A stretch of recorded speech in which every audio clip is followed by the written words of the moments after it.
You need to shut the fuck up. Everything stated on WTF Nation Radio is to be considered the opinion of the person that stated it, and not an official representation of WTF Nation Radio or U.S. Army WTF Moments. Price does not include tax, title, or license. Some assembly required. Each item sold separately. Batteries not included. Objects in mirror are closer than they appear. If conditions persist, contact a physician. Individual results may vary. Keep out of the reach of children. Avoid prolonged exposure to direct sunlight. Keep in a cool, dark place. And please enjoy the show. Shots. Broadcasting live from the basement of the Pentagon. This is WTF Nation Radio.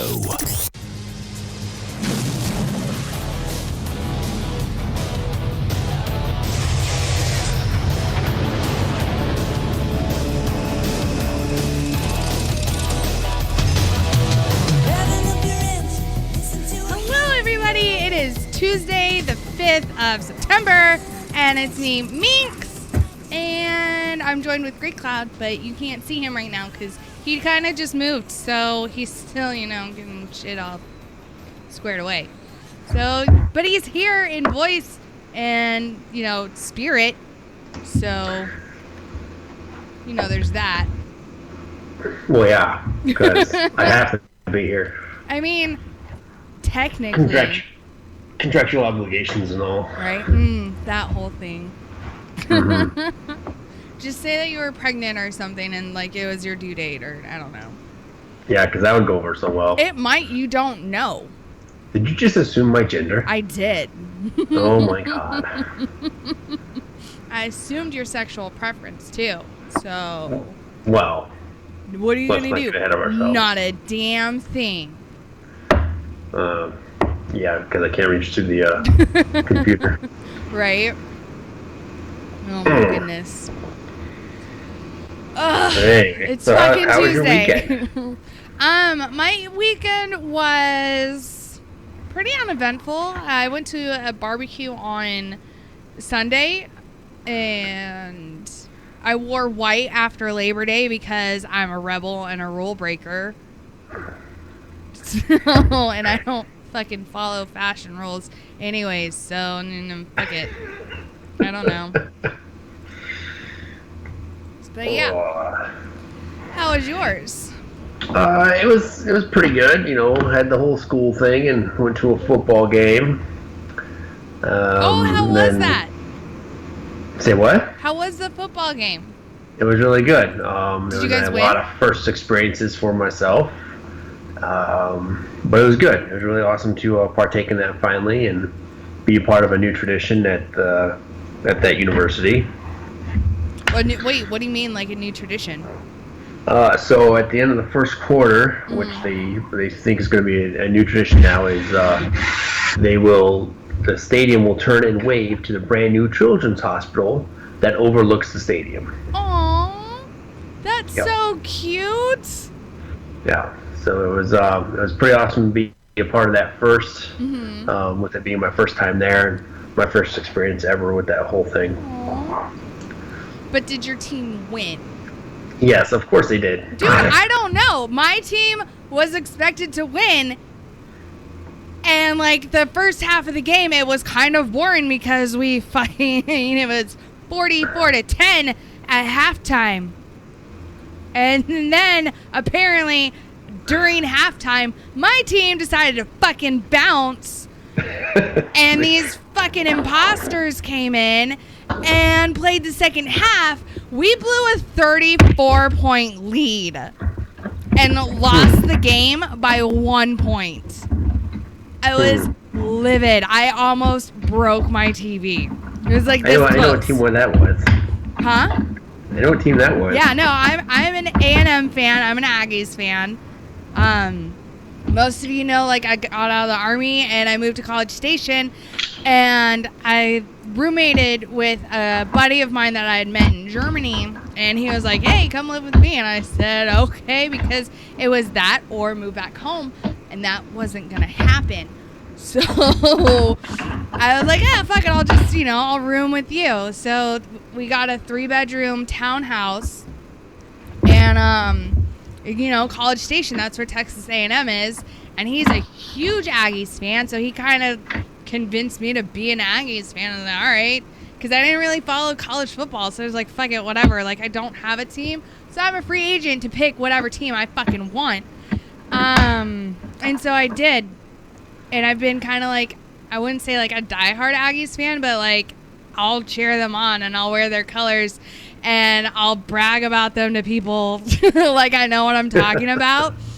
You know, what I really enjoy doing, especially after this last draft, was going up to everyone I work with who's a Bama fan, and I'm like, oh wait, who got first round pick? Oh, that's right, the Aggies. Oh, Jesus. You're one of those.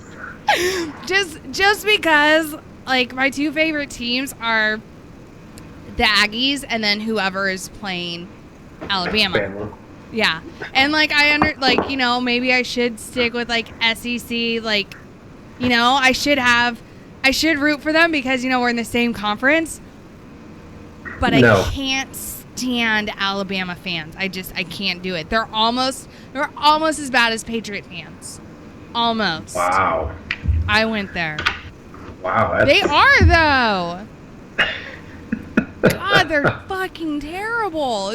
Roll Tide. No. Like, no. And, like, the Crimson Tide, but yet your mascot's an elephant. Like, tell me how that fucking works. I don't understand. It just works. No, it's it in the doesn't. South. It doesn't. They don't need though. explanation. It does, like, your Crimson Tide, one, it makes me think of a fucking period because that's what it makes me think of. Because it's crimson down there and sometimes it comes and goes like a fucking tide. So, that's how I get to that logic.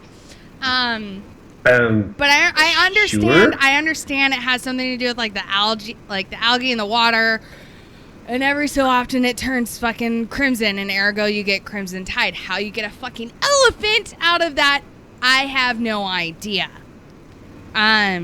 So there we go. I don't know. Maybe Mike Golf can explain. I know he's in Bama somewhere, I think, right? Somewhere. I mean, it's all the same state, right? Well. I mean, like, you're either, like, I think it's, like, the majority of the state is, like, a Bama fan. And then there's, like, a little small pocket where it's like, go Auburn. Yeah, if you've ever looked at the map that I think ESPN put out. Yeah, the college state, like, where, like, seriously, the whole state of Alabama, except for, like, this small little pocket is, like, Roll Tide, and then they're like, go Tigers. Yeah, and there's a lot of states that are like that, actually. Like, the whole state of Louisiana is LSU. Like, I can't tell you if Louisiana has any other college besides LSU. Like, they probably don't, because let's face it, the whole state is a swamp. So no, there's Louisiana Lafayette. Again, I'm sorry, who? Louisiana Lafayette. I don't think that's a real school. Just like I don't think who was it? Baylor played Liberty. Which, where are they at? Again, I don't know. I think it's a made-up school. So you would assume Baylor would have stomped the shit out of them because, again, it's this made-up university. I don't think Liberty is a real thing. Like, I've never fucking heard of them.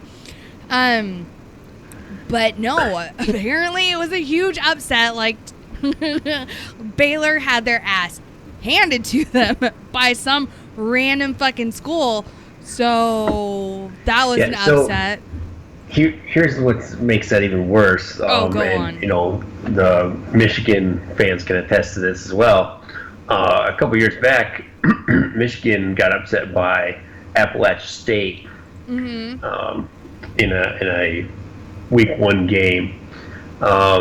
There's all these things that parody in college football and things like that. But to make it worse is these large conference schools, these big schools, pay these little schools money to come play them. Oh. Yeah. So. Oh, I did not know this. So they pay this money to these schools for them to come play them, and then when they lose or get their butts kicked, it makes it that much worse. No, are you kidding? That makes it fucking amazing. Yeah. Oh, and to continue on the Michigan thing, granted this was several years ago, but it's still funny as hell. Appalachia State at that time had been back-to-back 1AA champs at the time, is what the rankings were, or how the schools were divided. So they were back-to-back 1AA champs with a lot of returning starters on both sides of the ball. Oh my god! And then to make it worse, the remake of oh man, what's that movie? Shit! Damn it! It's Adam Sandler remake. Oh, apparently Liberty is in Lynchburg, Virginia. I did not know this. Are you sure this is like an actual school? Because I don't believe you, Joe. I don't believe you at all. Like, but again, you know. The movie was The Longest Yard. There it is. Thank you, Ruthless. So it makes it worse is that when he's talking, you know, the movie scene that Adam Sandler's character mentions, you know, we always schedule some Division Slack 2 team and kick the ever little shit around them, like Appalachia State. Right. The only reason I know that college exists is because I may or may not fangirl the fuck out over Eric Church. And I know last season he sang the national anthem at one of their games because that's where he went. And that's the only reason I know that Appalachian State is not made like a made up place.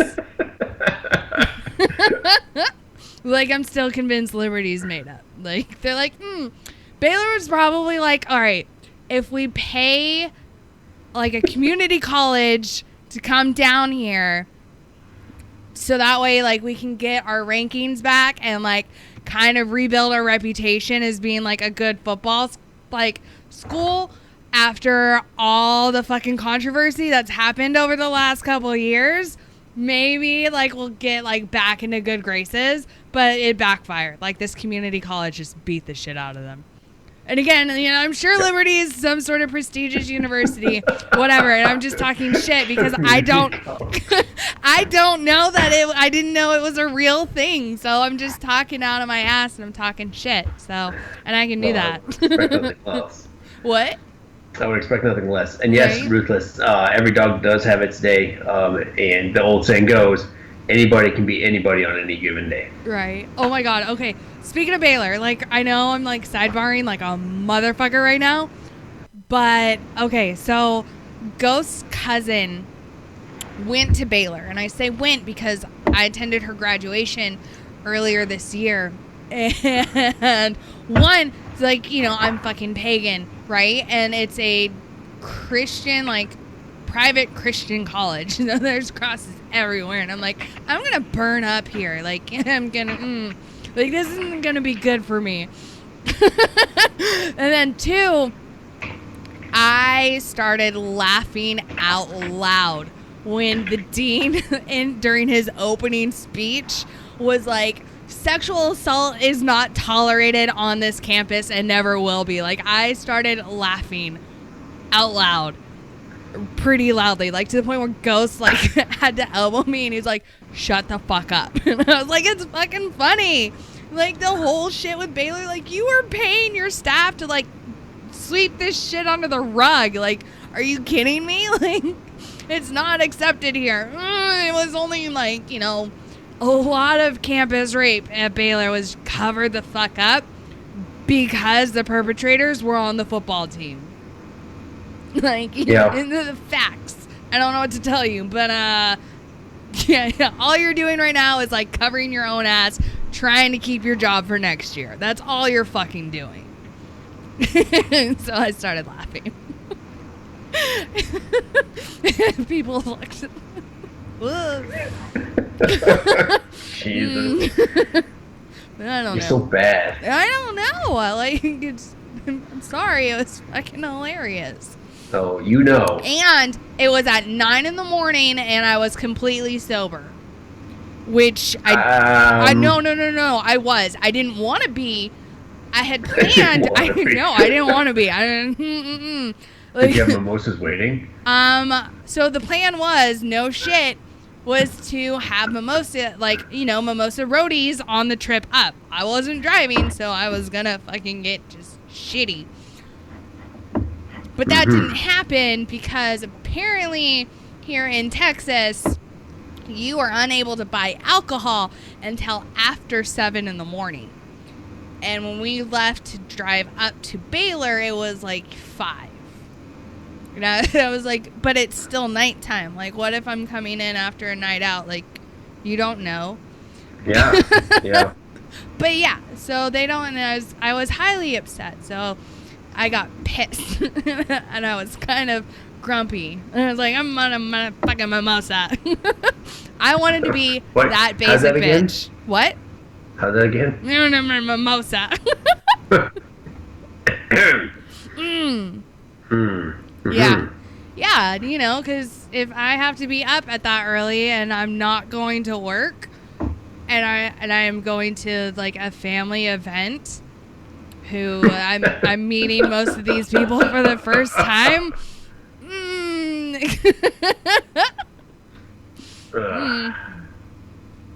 So, and then that way that can excuse any behavior that I then do, like, you know, during the rest of the time that they are around me. So that way if they're like, yeah, we're not really sure about this Minx chick that you're married to, I can be like, I was drunk. I don't know what to tell you. But I wasn't. So they were just like, we're not really sure about her.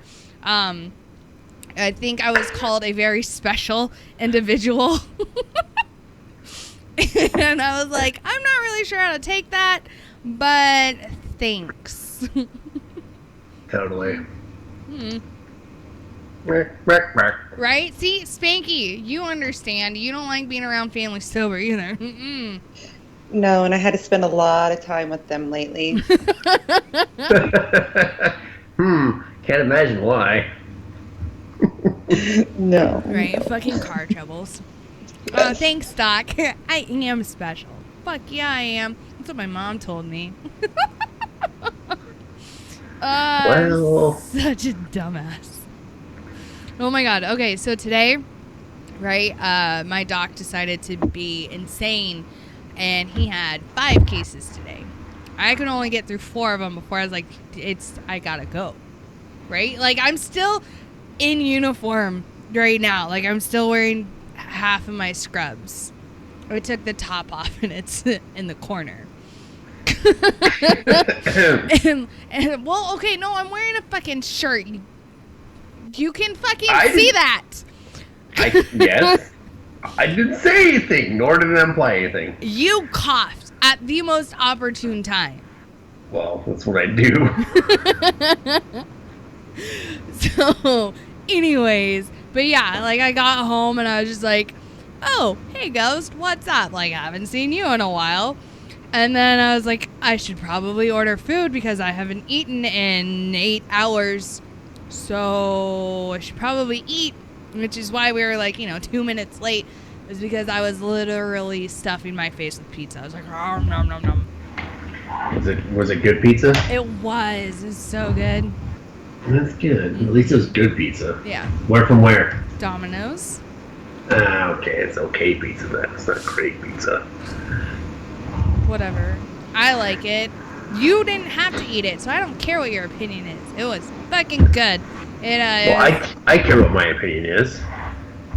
You're not here, though. So That's not the if point. you were here and you were partaking in said pizza party that is going on at my house, then your opinion would have weight and would matter to me. But as you are not, it doesn't. True story. Anyways, back on the farm. Okay. Oh, Yes, Ruthless. Yes, Papa John's is the better pizza. Okay, yes, maybe. I don't know. There's no maybe. There is a maybe because if you order enough Domino's, you get one free. Okay. Well, you do the same thing with Papa John's. Yo, you really? I have both Yes. apps on my phone actually. Like this is how much I hate talking to people in real life. Is I've installed the apps on my phone to order pizza, so I don't have to talk to anybody in order to order my pizza. It's just That's good. that's the real me. It's like I don't want to talk to anybody.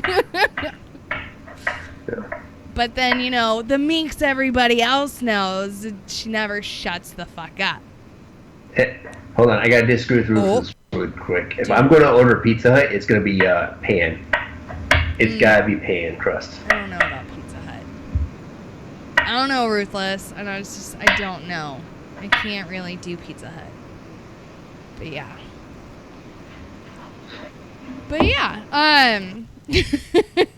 Fucking, I don't know. Fucking shit. Dude, today has been a really interesting day, though, like, news-wise. Yeah, it has. During my lunch, they had it on Fox News, which was shocking. Most of the time it's on CNN for whatever fucking reason. Like, why the fuck? Honestly, who the fuck still watches CNN? One question. Because I'm pretty sure they've only been outed as, like, fake news multiple times.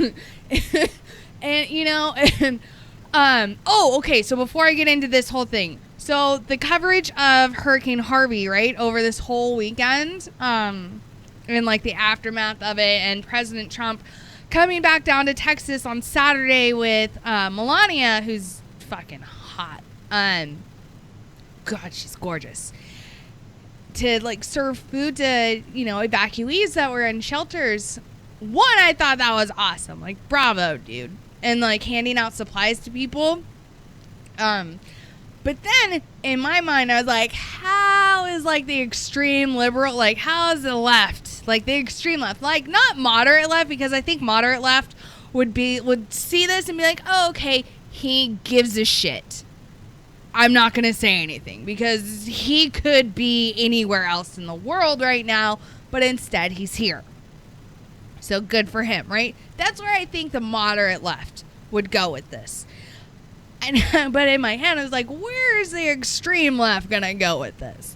And, like, I saw all these pictures of, like, Trump taking selfies with, like, black people. And I'm like, oh, I can see the headlines right now. Like, President Trump holds black women at gunpoint and forces them to take a selfie. And then he's like, another picture had him holding a black child, and I was like, oh, President Trump kidnaps black baby. And I was like, yes, this is, I started laughing. It's like, I can see it now. This is where it's gonna go. Like, how the fuck are they gonna spin this to where he's the bad guy? And I was like, yes. Like, Trump hands out food to evacuees. He is literally Hitler. Yes. Because, apparently he is somehow. But yeah. So I saw that. But yeah, and then today there was a press conference that Trump has killed the Dreamers Act. And so the Deferred Action for Childhood Arrivals program, known as DACA, over the next 6 months will be met with shock, anger, and a sense of betrayal by its beneficiaries, often called Dreamers. Demonstrations broke out in New York City, where police handcuffed and removed over a dozen immigration activists who briefly blocked Trump Tower, and in other cities, including Salt Lake City, Denver, Los Angeles, and Portland, Oregon. So basically it says it's for all the kids who were born here, or all the kids who arrived here under the age of 16 with their parents, basically. Yeah. So it apparently this affects almost 1 million immigrants because they're brought over here illegally or overstayed their visas.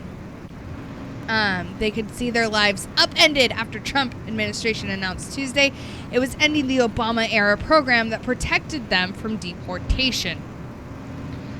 Quote, "We are Americans in heart, mind, and soul. We just don't have the correct documentation that states we're American," said Jose Rivera, 27, who's studying for a master's in counseling at the University of Wyoming. Well, Jose, I'm not a scholar, But if you weren't born here, that means you're not an American. And if you feel as though you are an American, and as you said, your heart, mind, and soul, why haven't you taken the citizenship test?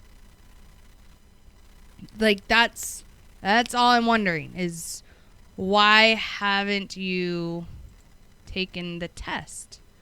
So, I lost Great Cloud. All right, well, I'm sure he'll be back. But yeah, so, I mean, if someone wants to call in and discuss this with me, like, you know, if all these kids who grew up as illegal immigrants feel as though or view themselves as Americans, why don't they take the citizenship test and take the steps needed to become citizens? So that way you won't fucking risk deportation. Like, I feel like I'm talking crazy right now because that would seem like common sense to do. So I don't know. Spanky. Yes. What do you think? Well, I think once they become adults, that's exactly what they should do. Mm-hmm. I kind of see, what they were trying to do with the Dreamers Act, like the ones that had no choice if they were brought over here as young kids. Uh-huh. I see what they were trying to do with it, because they didn't really have a choice in it if they were, brought over as, like say they were 2 or 3. Mm-hmm. They didn't have any choice in breaking the law. Yeah. You know what I mean? So I see what they were going for, but again, they were still brought over here illegally citizens. Yeah. But, if they're over here still as adults, Mm-hmm. what's stopping them? Yeah, no, and I completely, exactly. Hey, D-Max, turn your volume down. I can hear myself. My what? I said I can hear myself. That's just the phone. Oh, interesting. Oh, why, hello, Grey Cloud. Oh, I had you, and then you left. Oh, well. But, yeah, so did you have something to, add in on this whole discussion? Or did you want to debate? DACA? What? The DACA? Yeah. DACA? Mm-hmm. Yeah. Quite frankly, I mean, the kids, honestly, they shouldn't be affected. What do you mean? Because the parents are the ones that are involved in it. It's kind of unfair to the children. They weren't able to make those decisions at that age. Because, say, you have my son who's 6. Mm-hmm. He wouldn't be able to make that decision. Oh, as far as, coming over the border? If he illegally enters the country. What? As far as, jumping the border? Yeah. A 6-year-old is only doing what his parents are telling him or what somebody else is telling him. Mm-hmm. Most of the time, anybody that's a really young age should not be subject to deportation regardless. I mean, they may be, 20 now? But so what's stopping them now from becoming citizens? If they feel as though they are Americans and have the fucking right to be here and the right to, fucking use our shit, I'm sorry if I'm acting like a bitch, I don't care. But at the same time, if you feel like you're an American and you know that you came here illegally because you don't have a social security number, why don't you take the steps to become a citizen? Yeah, I agree with that too. So it sucks the for only a argument child I'm making is the children that are still young that can't do that because they couldn't make that decision for themselves. If they're of age and capable of taking a test or just joining the military or whatever, do that. But anybody, I believe, under the age of 10 should be excluded from that. All right, so anyone under the age of 10 should be excluded from deportation if they are here illegally. Is that what you're saying? If they're brought by their family, yes. Okay, so instead, it's not fair to them. Question. So, a family comes here illegally, right? It's a mom, a dad, and they've got their 8-year-old kid. Kid's under 10, which is what you say. They're caught as far as being illegal. So you're saying deport the parents, leave the kid here. That's where it gets complicated. You're going to rip apart a family. So then why wouldn't you deport the kid with the parents?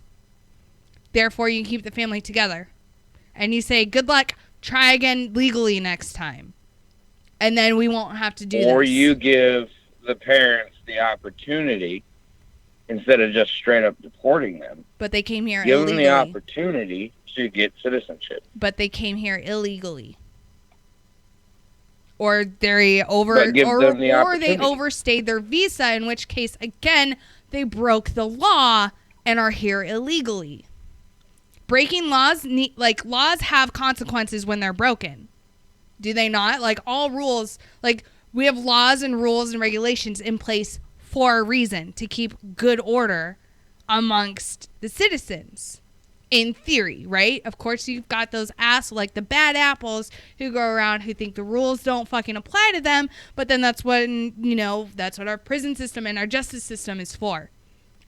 So are you saying... Well, that's when you get Lindsay Lohan walking around and trying to shoot. But you're saying that those people who break our laws and come here illegally, or who overstay their visas and therefore are here illegally, you're saying don't deport them and instead reward them by giving them more time to be like, hey, we'll let you stay as long as you go in for your citizenship, but that's the only reason. Like, okay, let me rephrase what's going to stop them from just ghosting, like packing up all their shit and just fucking ghosting? And then you're like, well, shit, where the fuck did they go? We don't know. A lot of things would come into play with that, though, because it'll take their criminal record, everything else, their job history. I mean, if they're a productive member of society, it really doesn't matter that they're illegal. But they broke the law. Actually being a dreamer.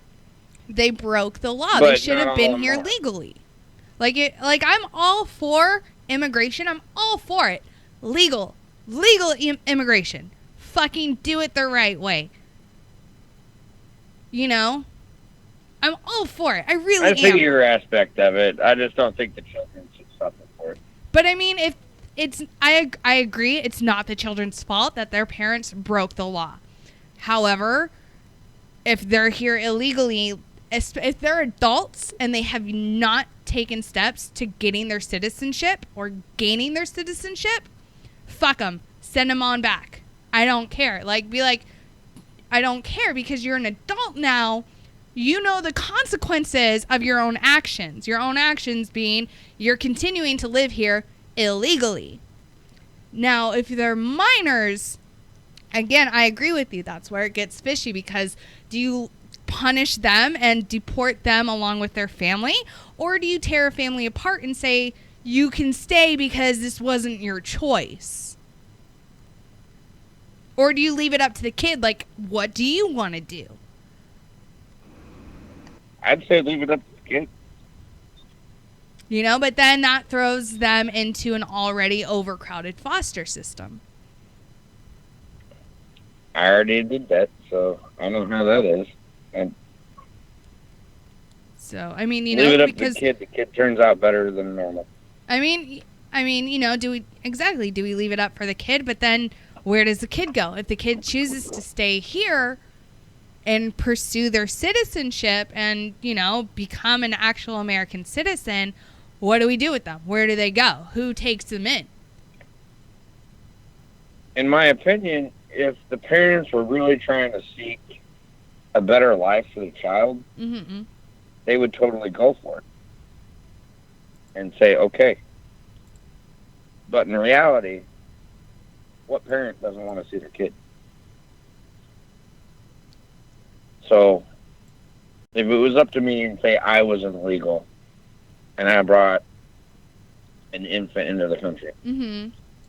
And I had to choose between that child going through a foster system and me getting deported. I would choose to have my son or kid go through the foster system, and I'd go back.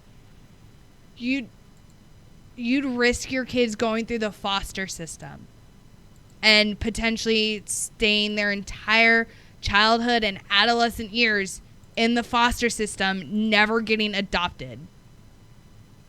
Compared to Mexico, yeah.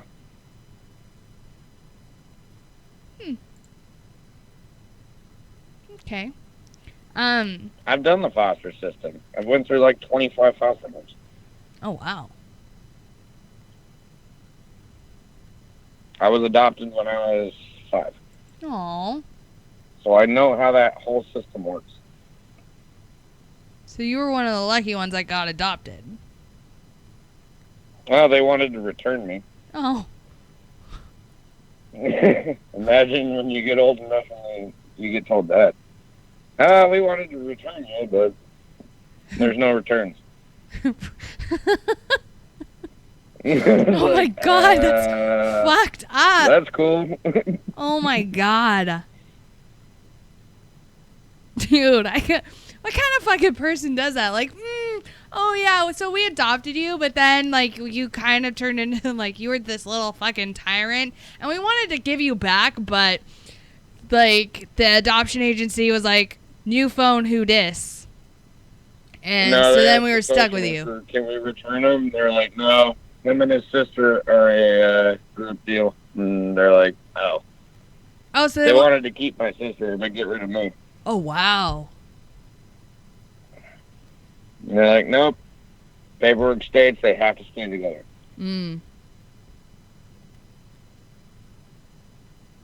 Turns out my sister ended up being the crazy one.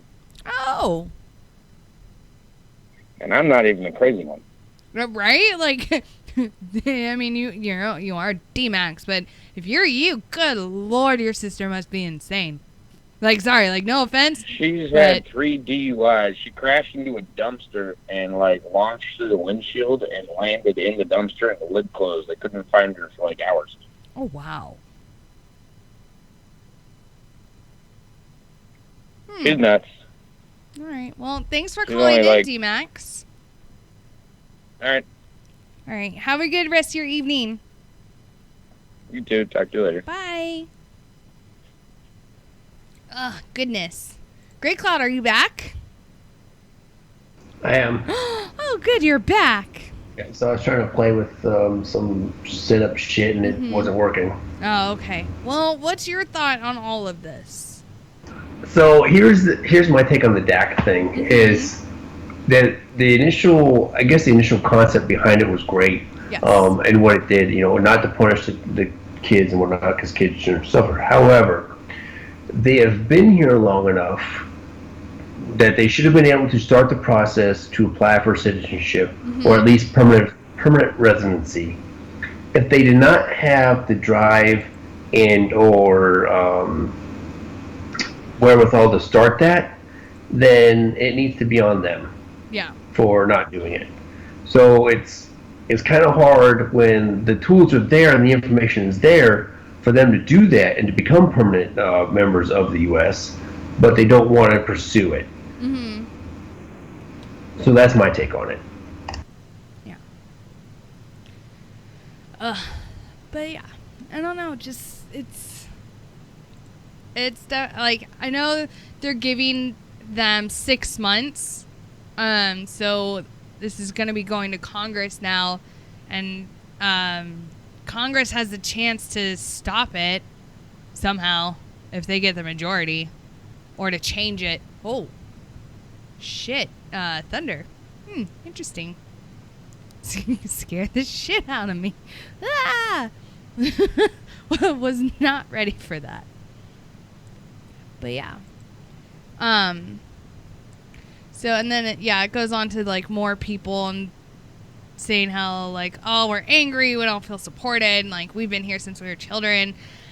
And like I understand why they would feel angry and like or betrayed or whatever, but at the same time, if you are an adult, and a couple of them own their own businesses, and so if you've made it that far, why haven't you taken steps to gain citizenship? Like that's where it like boggles my mind. It's the adults now who are in college or who are in like their professions and like doing their thing. What stopped you from going for your citizenship? You know? And just that's the part that I'm having a hard time comprehending. Right. No, I agree, and that's the whole thing is that they can apply for citizenship on their own, or if they get whoever's watching over them or whatever, they can be guided through the process of applying for permanent residency and or U.S. citizenship. So again, I agree with you. Is why haven't they started this process? Why, everybody's up in arms. You know what? I don't see these people looking to take them into their home. And or help them with the legal process or help them with the legal fees of making this happen. Or sponsor them. Because I know as American citizens, you can sponsor somebody from a different country to get a visa to come over. Because like my fucking interpreter is doing it right now. My interpreter from Afghanistan, he's freaking down in Houston. Oh, I should probably message him and see if he's okay. But yeah, like he's fucking down there, and he he was born in fucking Kabul, and all of his fucking family is pretty much still over in Afghanistan, and so he's going through the whole process of sponsoring them and trying to, like, the ones that want to come over here, he's working on getting them over here. So far he's gotten his sister and like her family over, but apparently his mom just wants to stay there. I mean, whatever. But yeah, like they're fucking doing it legally. Like, and then, so all the ones who are doing it illegally, they're putting almost like a shadow, like a dark shadow on those who are doing it legally, because all you hear is like all the immigrants, and then you just automatically assume, especially like, you fucking stereotype, because that's what you fucking do. It's human nature to fucking do it. Like, it just is. Like, so, you see an immigrant, and if they are brown complected, like, sorry, like, with all the shit going on, you're automatically going to assume, like, oh, you jumped the border. And it's like, well, no, my family are legal immigrants. Like, why are you calling immigration control on me? I'm here legally. Whereas, it shouldn't be like that. Like, we shouldn't have to question, hey, are you here legally or not? But, I don't know. That's just my 2 cents. No, you're right. I mean, there's nothing wrong with that train of thought either. Absolutely nothing wrong with it.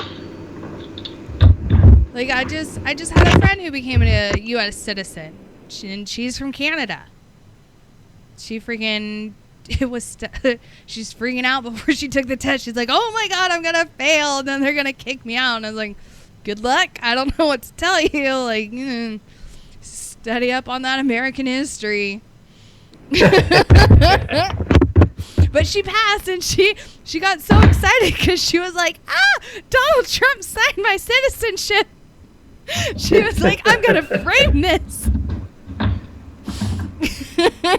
She was so excited because, like, before he got elected, she's like, I swear to God, if Hillary gets elected, I'm not going to become a citizen. I'm moving back to Canada. That's funny. I know. I thought it was funny, too, because I was like, normally, like, it's people saying the opposite. But, cool. So it's funny. Hold on, just while you're on that thought, really quick. Yes. It's funny that you say that. The President Trump signed her citizenship or whatever, her document. It is auto pen, but he signed it, right? So, if a lot of those people got citizenship, how many of them would be bitching about him being a president and signing their documents? Just for everybody who's angry at the president. I'm sure they would not bitch about him signing their citizenship documentation. Right. Their fucking piece of paper that says, "Hey, you are now an American citizen. You're welcome." God, that sounds really pretentious when I say it like that, but I'm okay with that.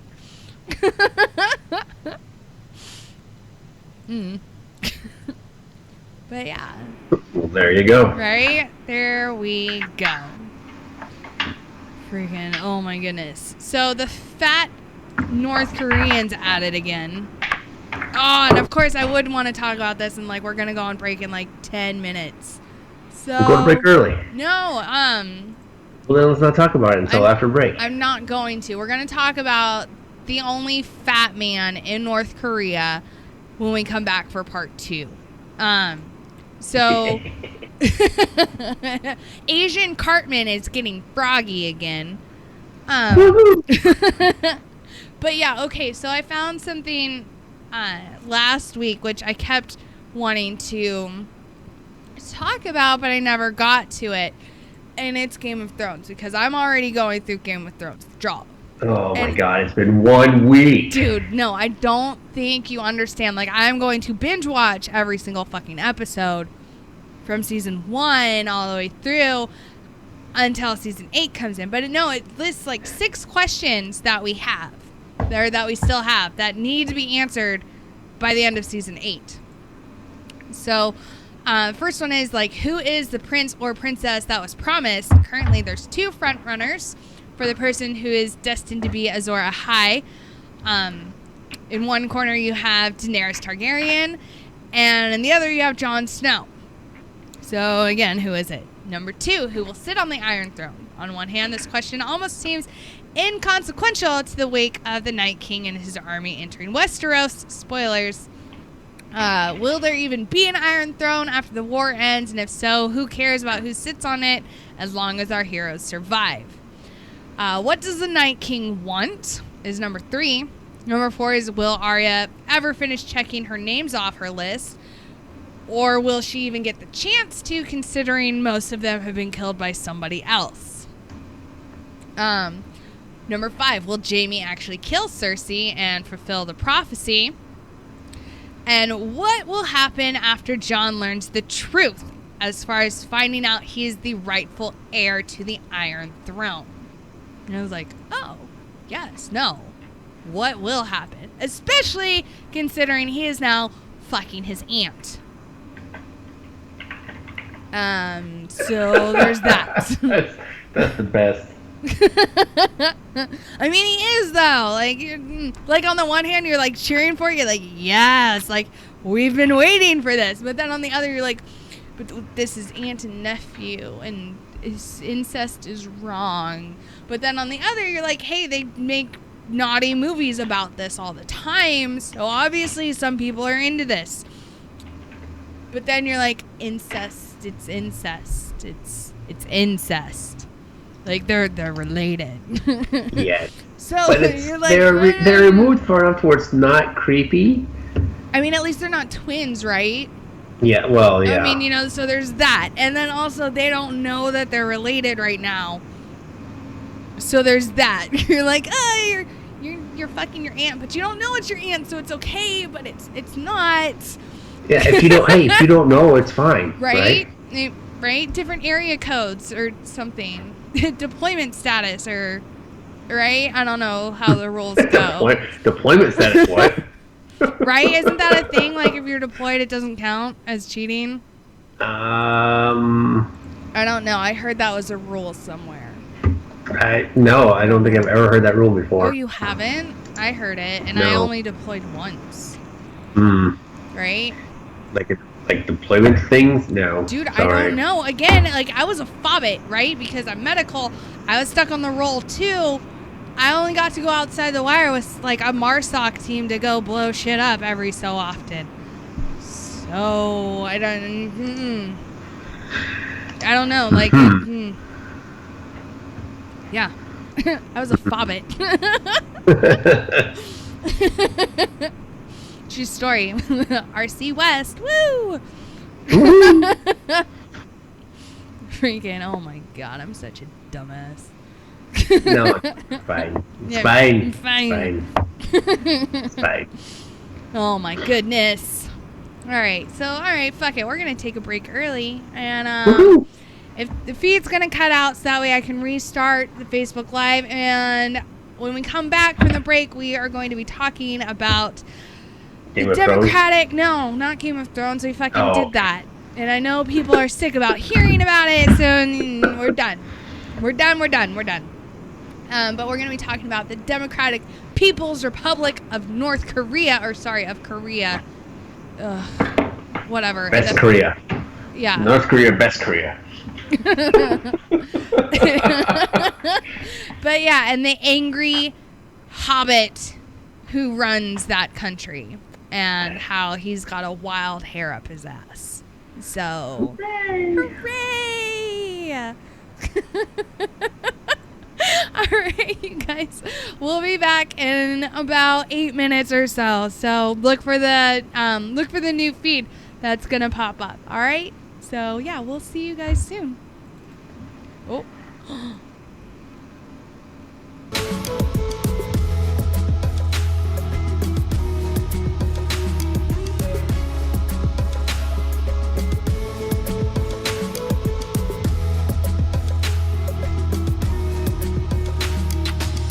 Take this photograph, tell me what it is you see when you look at me. Deep into the photography, I don't really need your sympathy, just tell me your thoughts. Have I got what they got, and is it a plot done for naught? Am I not like you because I do what I do? Who knew that I could lose a few of you cause I bleed blue?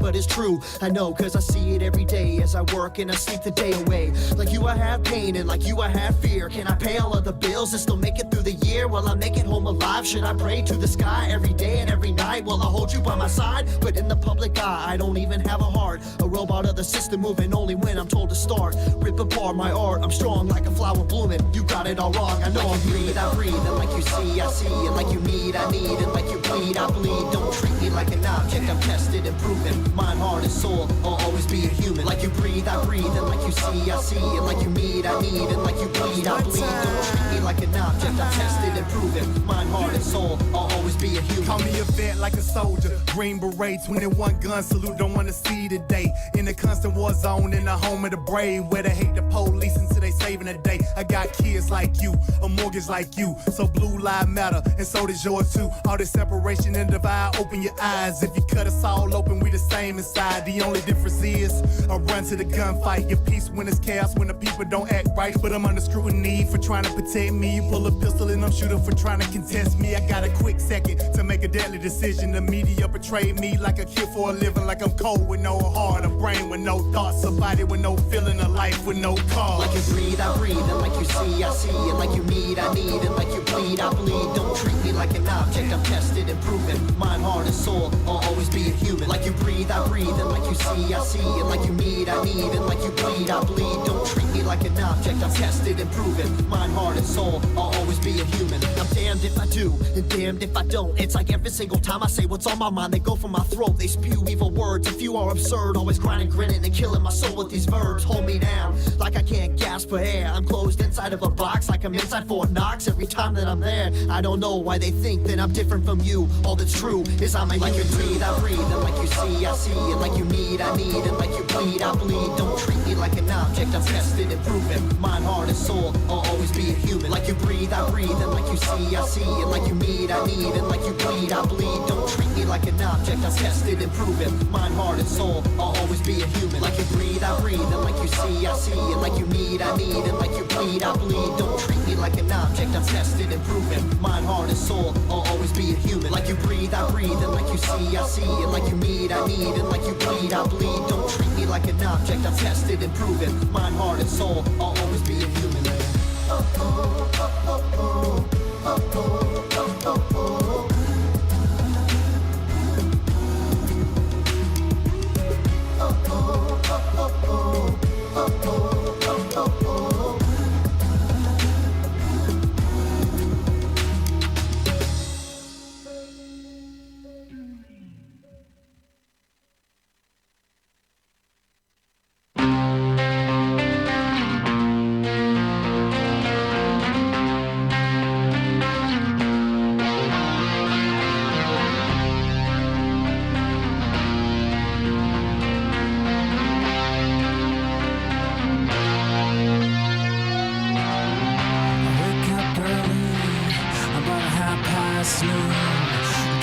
it together.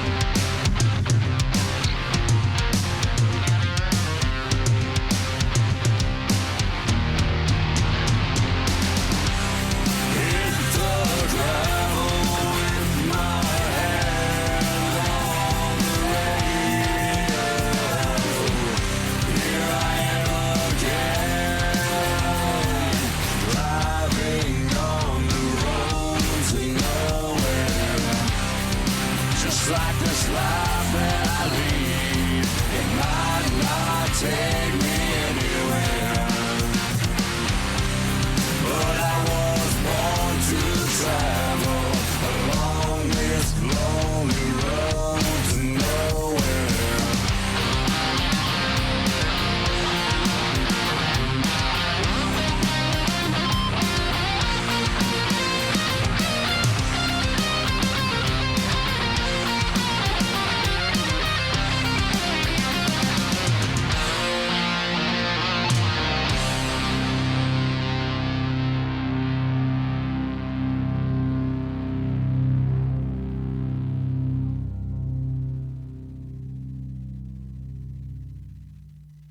The voice of U.S. Army, WTF Moments. This is WTF Nation Radio.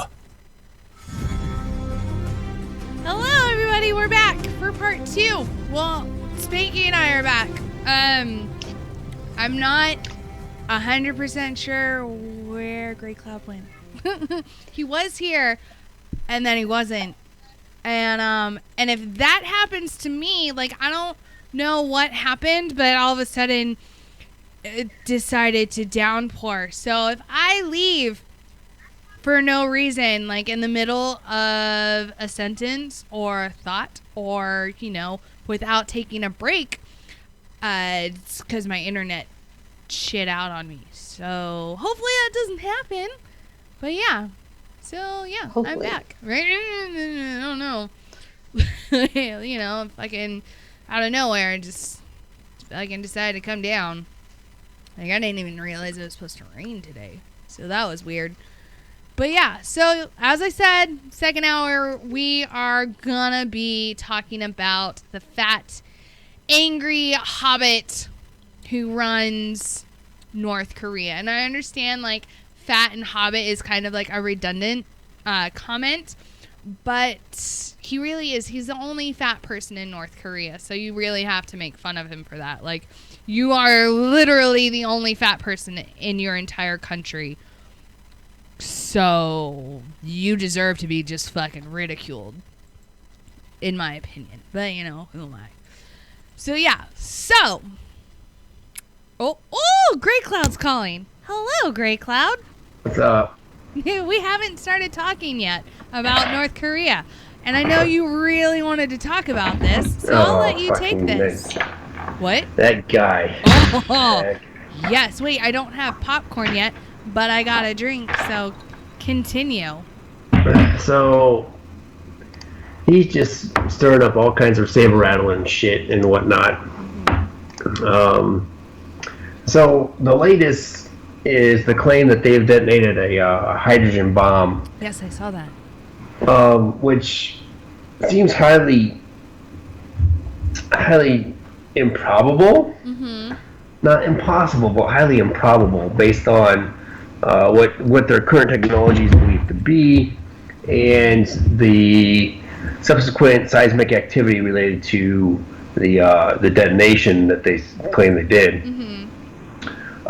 So whether they did or did not actually detonate a hydrogen bomb, that's to be determined. However, they are pretty sure that he did actually, in fact, detonate a nuclear warhead of some type. Oh, wow.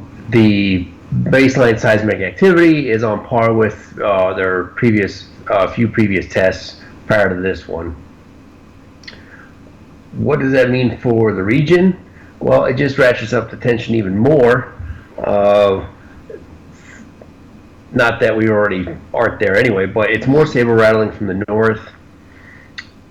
It's hard to say if he's actually dumb enough to try something. I mean, have you seen his haircut? Like, I'm being that person right now.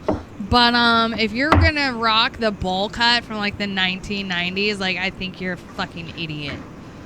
So I'm assuming he's just fucking dumb. He might be inbred, which is probably why he's acting like a spoiled child, is because, oh, he's fucking Joffrey. Yes. You just had to bring it back. I did. I fucking did. And I know Spanky's loving me for this. Fucking Kim Jong-un is motherfucking Joffrey from Game of Thrones. Oh my god. Totally. He is. He's fucking psycho. And he's just a terrible person. And did I mention he was insane? So, he's Joffrey. But yeah, no, and like, his whole tantrums with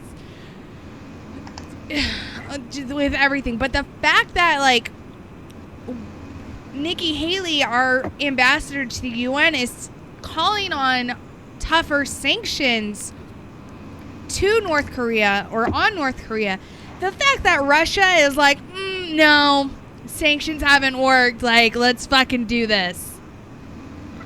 Like, in the back of my head, I'm like, oh shit. Like, Asian Cartman is about to start something he can't fucking finish because the entire world is gonna be against him, to include his one ally, China. Yeah. Because China's even said, like, you know, they're in a thing with us where it's like, you know, China's not going to back North Korea if we make the first move. If North Korea makes the first move, China's going to be like, I fucking tried to warn him, dude. Like, I'm sorry. Like, he's fucking, do what you got to do, you know? Because North Korea is a huge liability for China as an ally. Like, North Korea is your belligerently drunk friend who you kind of have to, like, you were like, all right, I guess I'll hang out with you, but dude, act cool. Like, I gotta, you know, save face for, like, the rest of the buddies, but you're being kind of a dick right now. I need you to stop. And North Korea, being the belligerent drunk asshole that they are, they're like, nah, fuck it. And they start throwing shit around, right? AKA missile launches. And then, so their buddy, China's like, no, seriously, dude, stop. Right? Like, I need you to control yourself. Play nice with everybody else. And drunk ass North Korea's like, nah, fuck it. And then here come the adults coming in, being, you know, the UN. So everybody in the UN except North Korea, because let's face it, North Korea is not an adult. Russia's kind of like, you know, Big Daddy Russia's coming in and fucking like, time to whoop your ass. And China's going to be like, well, if they swing first, I'm not going to stop. Like, you know, if you swing first, dude, like, I'm not going to stop everybody else from beating your ass. Like, it's just, I'm not gonna. Like, I'm not gonna put myself in the position to where they turn on me. You know? Like, that's how I'm looking at it. And that's how I'm able to, like, understand everything that's going on, is we're all at a big, like, house party, and China decided to bring their belligerently drunk friend over because reasons. Exactly. Like, that's how, like, you know, that's how it makes sense to me. Yeah. You know, and then there's Japan, who's like, you know, we remember the last time we got froggy and thought we would throw some shit around, and then, you know, the U.S. had to put us back in our place, and we've been cool ever since. But, you know, maybe you should take a page out of history and not fuck up, right? But then I remember North Korea is a dictatorship that claims to be communism, and it's not. And therefore, whatever world history they have access to, let's face it, it's limited, and it's only going to be shown like, to where the People's Republic of Korea is, like, the best place that you could possibly live and is always in the right because propaganda. Because why would you allow your totalitarian, like, dictatorship to educate people on the contrary? You wouldn't. So, you know, I feel bad for the citizens of North Korea.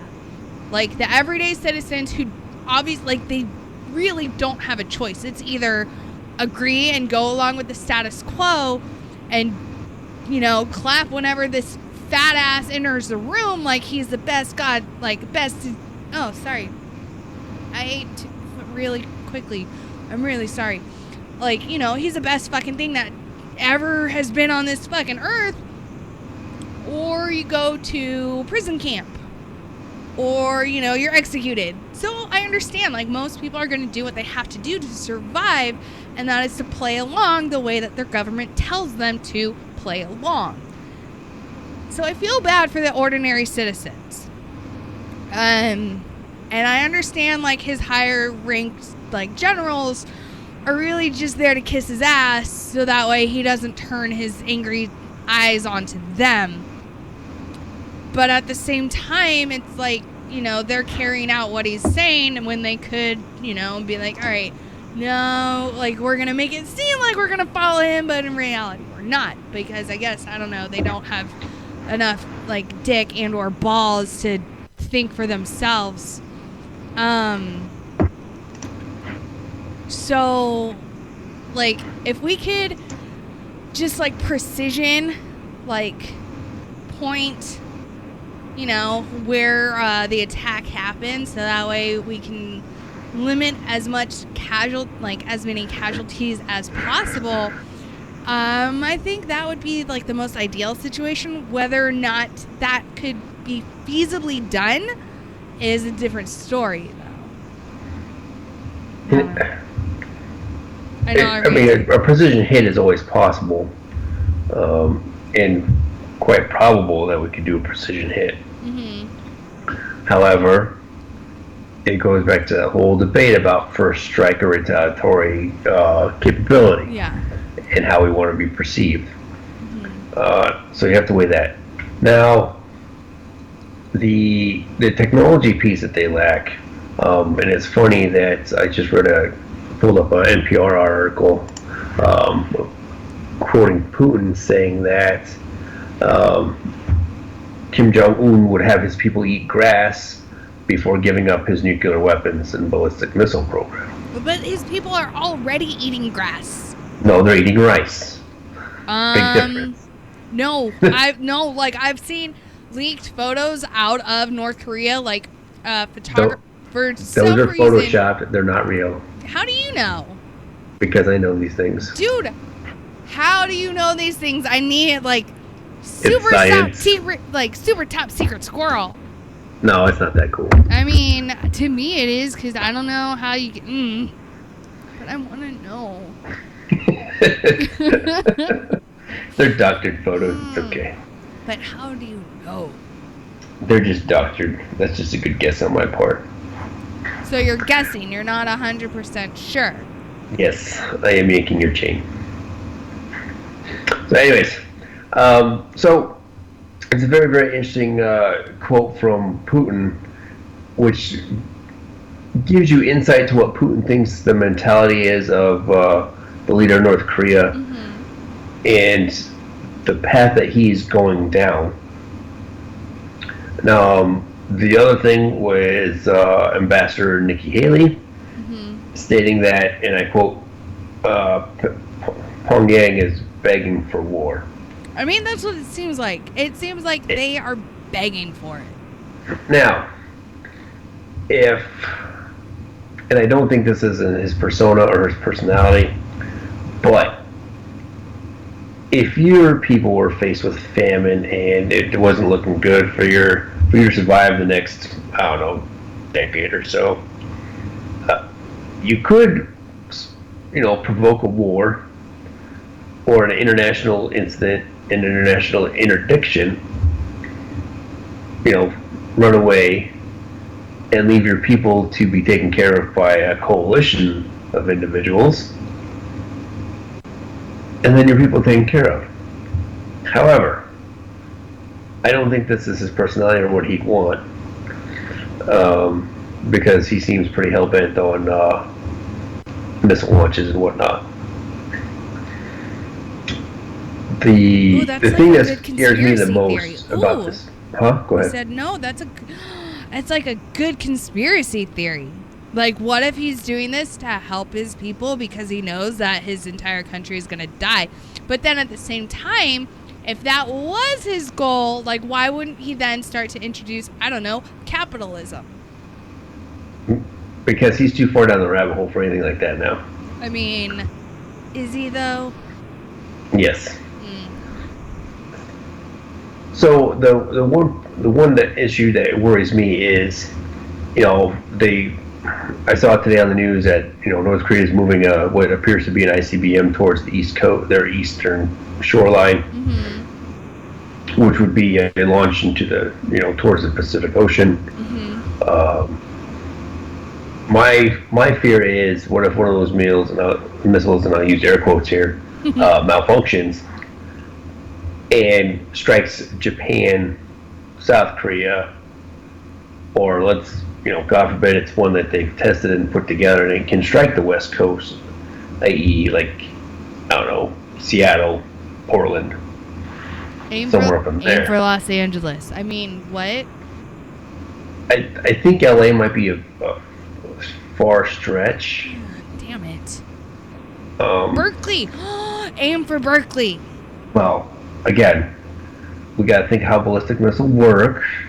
Well, I don't know. And trajectory and flight paths and said nature. I mean, I'm sure if they launch it up into orbit, then it'll be fine, because then eventually gravity will take place, and then they'll bring it back down, yes, right? That is the theory behind intercontinental ballistic missiles. I don't know. Yes, Ice, a nuke is a nuke. I don't know how missiles work. You can sit behind the dumpster and it goes off. It doesn't have to be accurate. Yeah, no, we that's know very it doesn't good have to. point. That's not the argument about it being accurate or not. The argument is, air quote, a malfunction, and it just takes off and strikes somewhere it wasn't supposed to strike, or it wasn't a quote unquote test of a missile.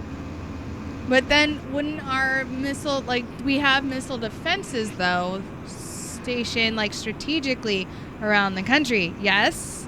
Right? Yeah, sure. Yes?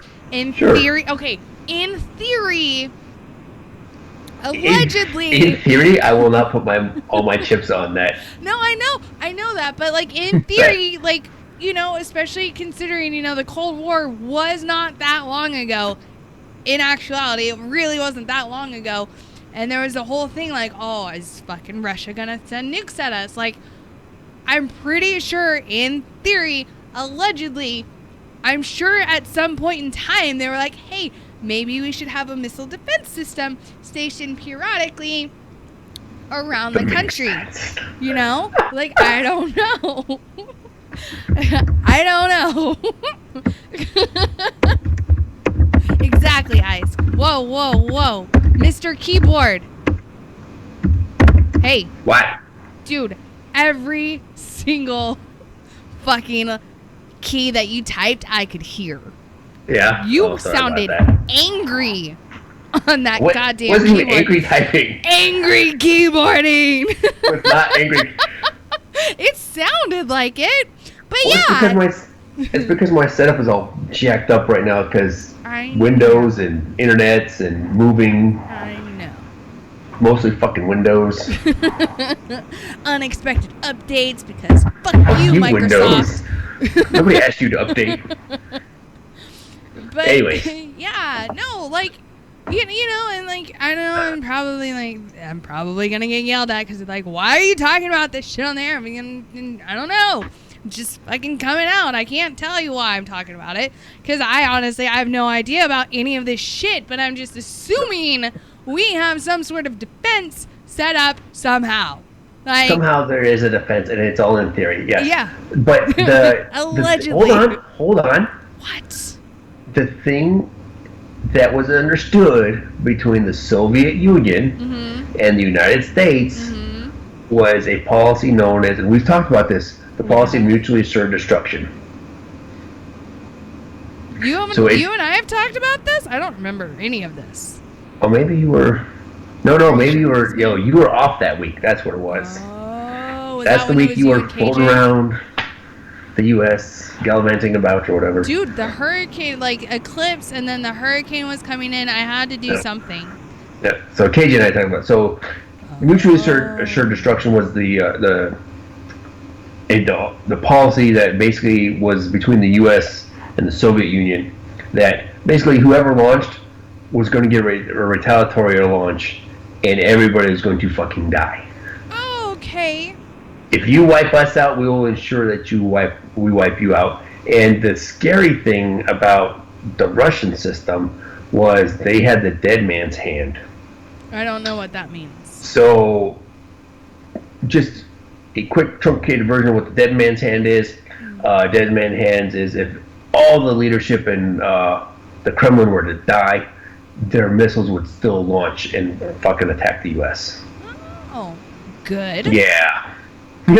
Great. Yes. Good. Yes. Oh, this is going to work out so well for us.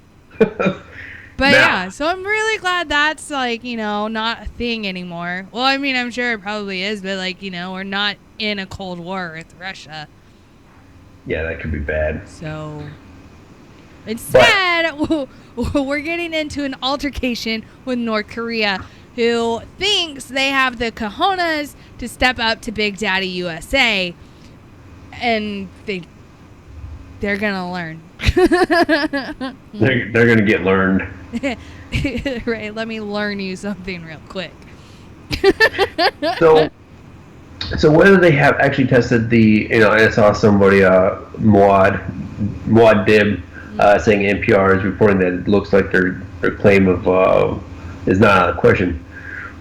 As far as it's not out of question because depending on how deep it was down a shaft inside the Earth's crust, it could have been. We don't know. We don't have the guys on the ground to get our reporting. We don't have the necessary insight or the flybys at the moment to report on particles found in the air and whatnot. Could it have been hydrogen? Yes. Would that change the game immensely? Fucking A, it would. A hydrogen bomb is much, much more powerful than a conventional nuclear weapon or conventional fission weapon. I know the Japanese are saying that it's more successful than initially feared and involved a bomb 8 times more powerful than that destroyed Hiroshima. Yeah, hydrogen bombs are no joke, or also known as thermonuclear weapons. So there's that. Anyway, so going back to the whole peninsula and the saber rattling that he's doing, I don't think he's dumb enough to do something intentionally. I really don't think he's that dumb. But he keeps doing all these launches. That's they're great. Fucking intentional. The launches are intentional. The testing of the missiles are intentional. The setting off the warheads in the ground, that's all intentional. However, as far as them actually hitting an ally or one of our territories and or our country. Right. Him actually targeting the U.S. or a territory or an ally. Openly targeting us. To openly target them and just do it, I don't think he's dumb enough to do. Because that brings around a whole nother set of ramifications that will it'll change the balance in Southeast Asia forever. It really, really will. Because if that happens, then all those players become involved. China, Russia, everybody, The Rock, Japan, everybody gets involved, and it's players that we don't want involved as well sometimes. Russia, China, those guys. So I don't think he's dumb enough to do it. However, people are known to do dumb things. Okay, so another conspiracy theory. Yes. That is now running through my head. Do you think that, especially because we have, Donald Trump as our president, like, woo, I'm kind of biased. I voted for him and then whatever. Anyways, neither here nor there. He is unpredictable. You can't deny it. Donald Trump is unpredictable. You cannot predict what he's going to do with any sort of situation. Like, you can have an idea, but you're at the same time, you're like, I'm not 100% sure, though. Do you think North Korea could be banking on his unpredictability and thinking that if they rattle the cage enough, it'll get to where President Trump loses his patience with North Korea and unleashes everything and turns Mattis loose and says, do what you got to do? No, and I don't think that'll happen because I think strike first and then having China back up North Korea. No, because the three generals that Trump has closest to him won't let that happen. There would have to be overwhelming evidence. Again, this goes back to the first strike thing and everything else we've talked about. There would have to be overwhelming, compelling evidence for Trump to be advised that he needs to do a first strike. Okay. Now, again, it goes. We've talked about it before. Whether it be a first strike or whether it be retaliatory, he will be in the wrong. He's not going to win whatsoever for this. Who, Donald Trump? Yep. Oh, of course not. He will look, if it's retaliatory and we get struck first, he'll look bad. He'll look weak for not hitting out first. If it's a first strike, he'll look like the big bully and picking on the special needs kid on the bus. Oh my God, he totally is a special needs kid. Ergo, why he's Joffrey? Because he's fucking inbred. Called it. But no, I didn't say it was off the list. That's not what I'm saying. First strike is never off the list.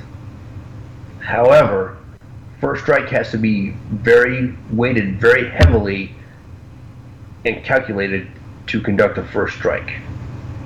That's what I'm saying. We have to have the information that an imminent strike is going to happen for us to do it.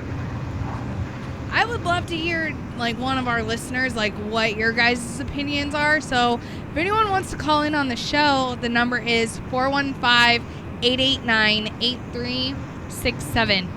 And I'll answer, and I would love to hear what your opinion is on this and what you think is going on. If you have, a new conspiracy theory that I have, hasn't just popped off in my head, I would love to hear it. I love conspiracy theories.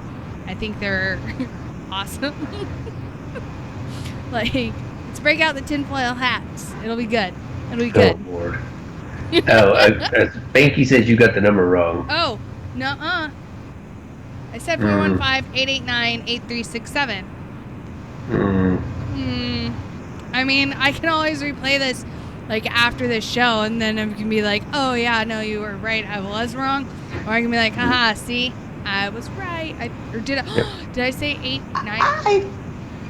I did not say she had it wrong. I just typed it in the chat for her. Uh-huh. Sure. Why are you putting words in her mouth, man? Wow. Goodness. God. Wow, phrasing. Anyway, back on the farm. You keep bringing up this farm. Where are we going? Are there goats? No, but there are dairy cows. Oh, I have cousins who had a dairy farm. I could not eat veal for a long time after I went and visited. But, but then I had it again. And I was like, oh, that's right, it's delicious. It's delicious because it tastes like whatever you cook it with. Right? But yeah. So if I would like to know what the feeling is, Nation. If we got anybody over there on the rock, like the Marne Rock. If you guys could chime in, that'd be fantastical. Or if you spent time over there recently, that'd be fantastical as well. Yeah, testicle. Question my wording. I'm such a child. Fucking words are funny. But yeah, so I read about Donald Trump allowing Japan and South Korea to, quote, buy substantially increased amount of highly sophisticated military equipment from the United States. What does that mean exactly? Because we all know military grade is not the greatest confidence builder for us in the military. Oh, good, lowest bidder. But no, it just said the president, quote, may approve the sale of many billions of dollars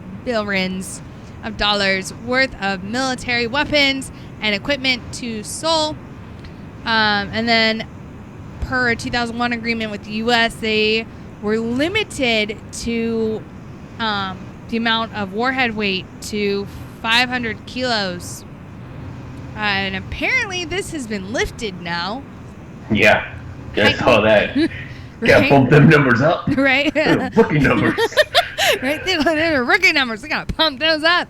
It says heightened allied military preparations will alarm Beijing and Moscow, where Foreign Minister Lavrov urged against giving into emotions in a call to his U.S. counterpart. Russia backs a Chinese proposal for peace talks based on a freeze of North Korea's nuclear and missile tests in exchange for a suspension of U.S. South Korean military drills. But Ambassador Haley has rejected this option as, quote, insulting. When a rogue regime has a nuclear weapon and an ICBM pointed at you, you do not take steps to lower your guard. No one would do that. We certainly won't, unquote. Mm-hmm. I mean, she's right, though. No, I agree. Like, if someone has a weapon pointed at me, I'm not going to lower my guard in the hopes that they're going to lower their weapon. It's like, it's not going to happen. Let's just turn South Korea into a nuclear-free zone. And then they can't have them. South Korea is safe then. Wait, turn South Korea into a nuclear-free zone? Yep. Is it not already? Well, no, because North Korea can't attack South Korea with nukes then because it's a nuclear-free zone. Oh, that's right. We can post signs up everywhere? Yeah. I get where you're coming with this. Yeah. Going. Get where you're going. Well, Phrasing. Anywho. Wow, that's just deteriorated in a hurry, didn't it? Sorry. We here at WTF Nation Radio are professionals, and we take our jobs seriously. And we don't laugh at funny words or innuendos. Fantastical. Right. We do many awesome things here. Right. Yeah. We are professionals. So let's put a pin in this one for now. Okay. Because there's with the recent Harvey catastrophe down in Texas. Yes. And whatnot, and a lot of news covered that, and then a lot of news covering the DACA thing that happened today or last night, and then also the North Korea rhetoric. Hurricane Irma. Yes, this hooker has now spawned its ugly head and picked up steam in a hurry. It's now Category 5, and it's apparently the strongest hurricane ever to come out of the Atlantic Basin. So, for those of you who may be listening or have family and friends in the Florida area, hunker down or get out. Or, dude, not even Florida, Puerto Rico. If you have family or friends in Puerto Rico, if they're able to fucking dip out while they can, because Irma is projected to just fucking line drive the whole island of Puerto Rico. Like, yep. Puerto Rico, Haiti, the Dominican Republic. It's going to hit a lot of the southeast Bahamas. And Cuba's going to get hammered. Cuba's going to get fucking hit, which means the Florida Keys are going to get fucking destroyed. Like, this thing is massive. And they're saying it's like the second, what is it? It says... It's as strong as Wilma in 2005. Yeah, it's now tied as the second strongest hurricane in history. Yep. Its speeds currently lack that behind of Hurricane Allen in 1980, which winds peaked at 190 miles an hour at sea. And they're thinking that it can get bigger than that. Like, they were talking about turning it into a Category 6. Yeah, they're thinking it could generate winds of 200 in excess of 200 miles an hour. But it's tricky on where it's going to go, because some forecasts have it, like, you know, obviously it's going to hit Puerto Rico. We know that for sure. So if you have family, friends, anybody that you know of that lives on that island, make sure, one, if they can't get off, that they are in, like, a sturdy building, and that, you know, they've got everything ready as far as, like, water and food supplies and, you know, batteries and shit for flashlights and blankets, because it's going to get cold. And, you know, like, so make sure they're, like, if they are staying on the island, make sure they are ready, you know, because with this storm, like, it's going to cause loss of life. And as much as that sucks, like, we want to make sure that, you know, everyone has a chance. If you're able to fucking run. But then, so they're saying, like, the storm, once it passes over Puerto Rico, it could potentially make a sharp right turn and go up the east coast of Florida, and then not make actual landfall until it hits, like, the South North Carolina border. And it's like, and in that projection, it's projected to go straight over Fayetteville, which is Fort Bragg. So I know, like, active duty, like, you know, you can't fucking leave. And so that includes, so that's going to hit fucking Fort Stewart, Fort Gordon, Hunter Army Airfield, Fort Jackson, Parris Island. What else is out there? Not Camp Lejeune. Is Camp Lejeune out there? No. Okay. Not that I know of. But yeah, so, like, all these fucking bases are in its path. And I know active duty, it's going to be hard to fucking evacuate because you can't fucking just pick up and leave. But if you have family that, like, you know, who have the fucking ability to bounce, send them on their way and be like, hey, maybe you should go stay with someone who lives, I don't know, like, further inland. Like, out of state.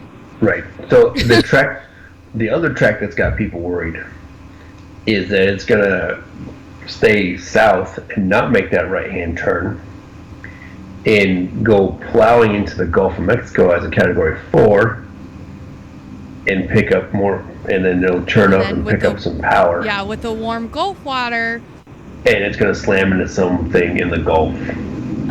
Like Houston. Yeah, right? So that's just it. Like, it's also projected, there's another projection having it coming straight back here at Texas. And it's like, well, you know, like I got through Harvey all right because I'm far enough inland, but Irma's going to be bigger. So now I'm like, well, do I leave? But at the same time, with my job, I kind of can't. You'll be needed. Like, I'm one of those needed people, right? Who can't leave. But, you know, like, so I'm kind of shit out of luck on that one. But, you know, I just hope that nothing major happens to my house. Yeah. So there's there it that. is. So Doc in Mixer Chat says Campbell June, North Carolina. So yeah. Oh, I was right. Look at you. Oh, look at me go.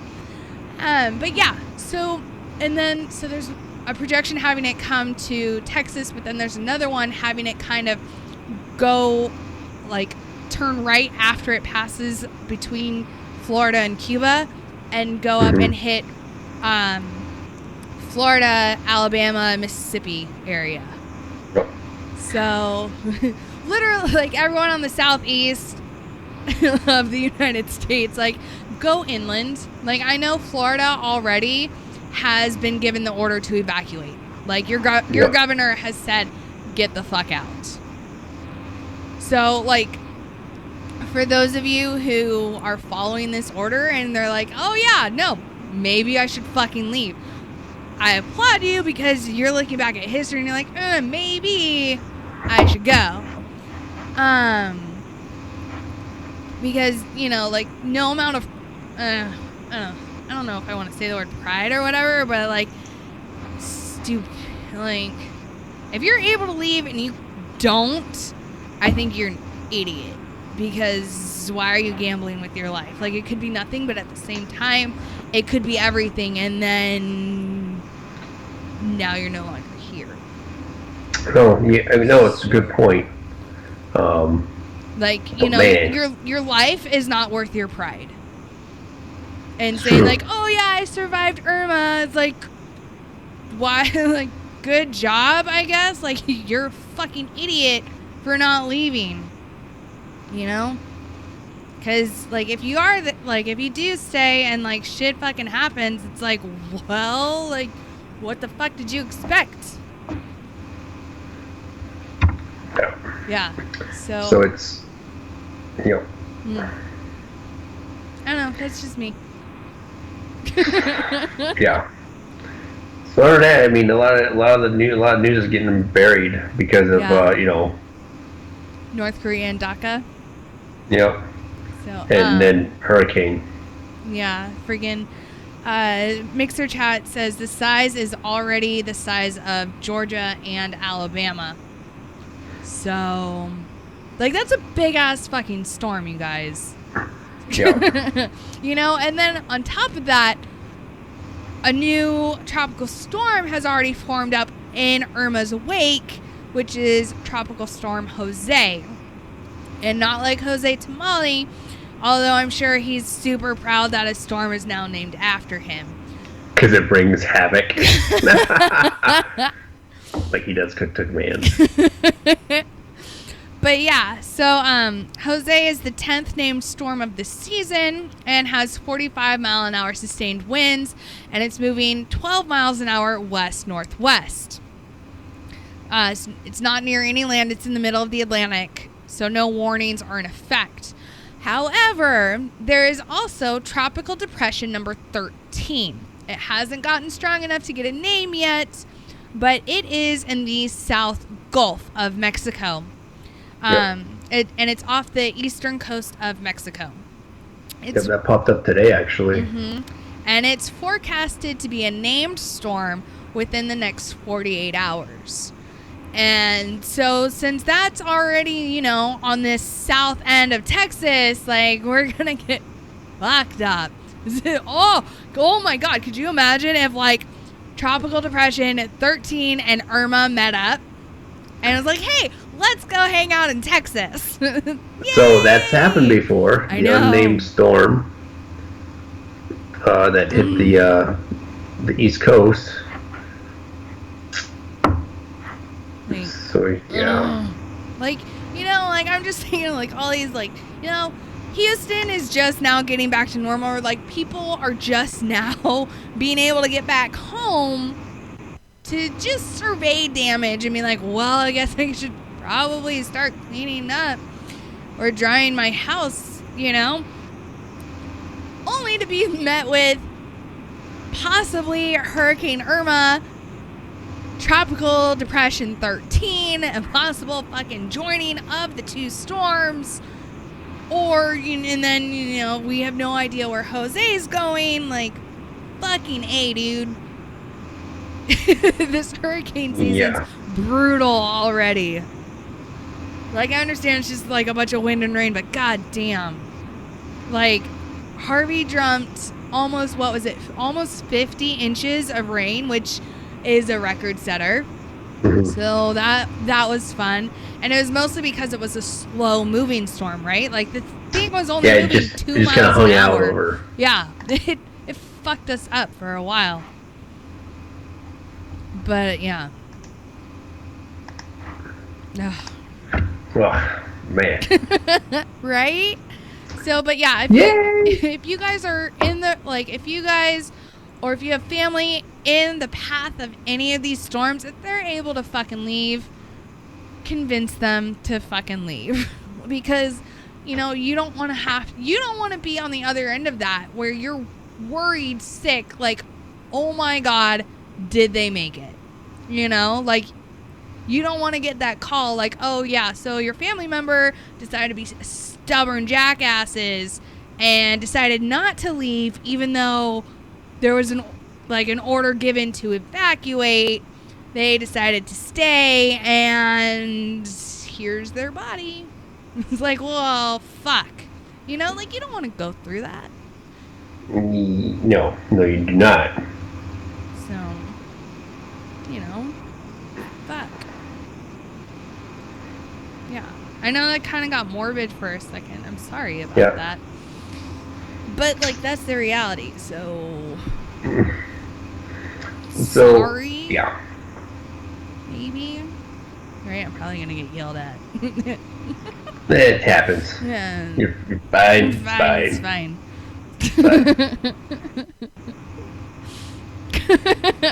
Oh my goodness. Whew. You alright over there? Yeah, I was, while we're on the topic of FEMA and hurricanes and all that other stuff. Yes. And depending on what we do for the third hour,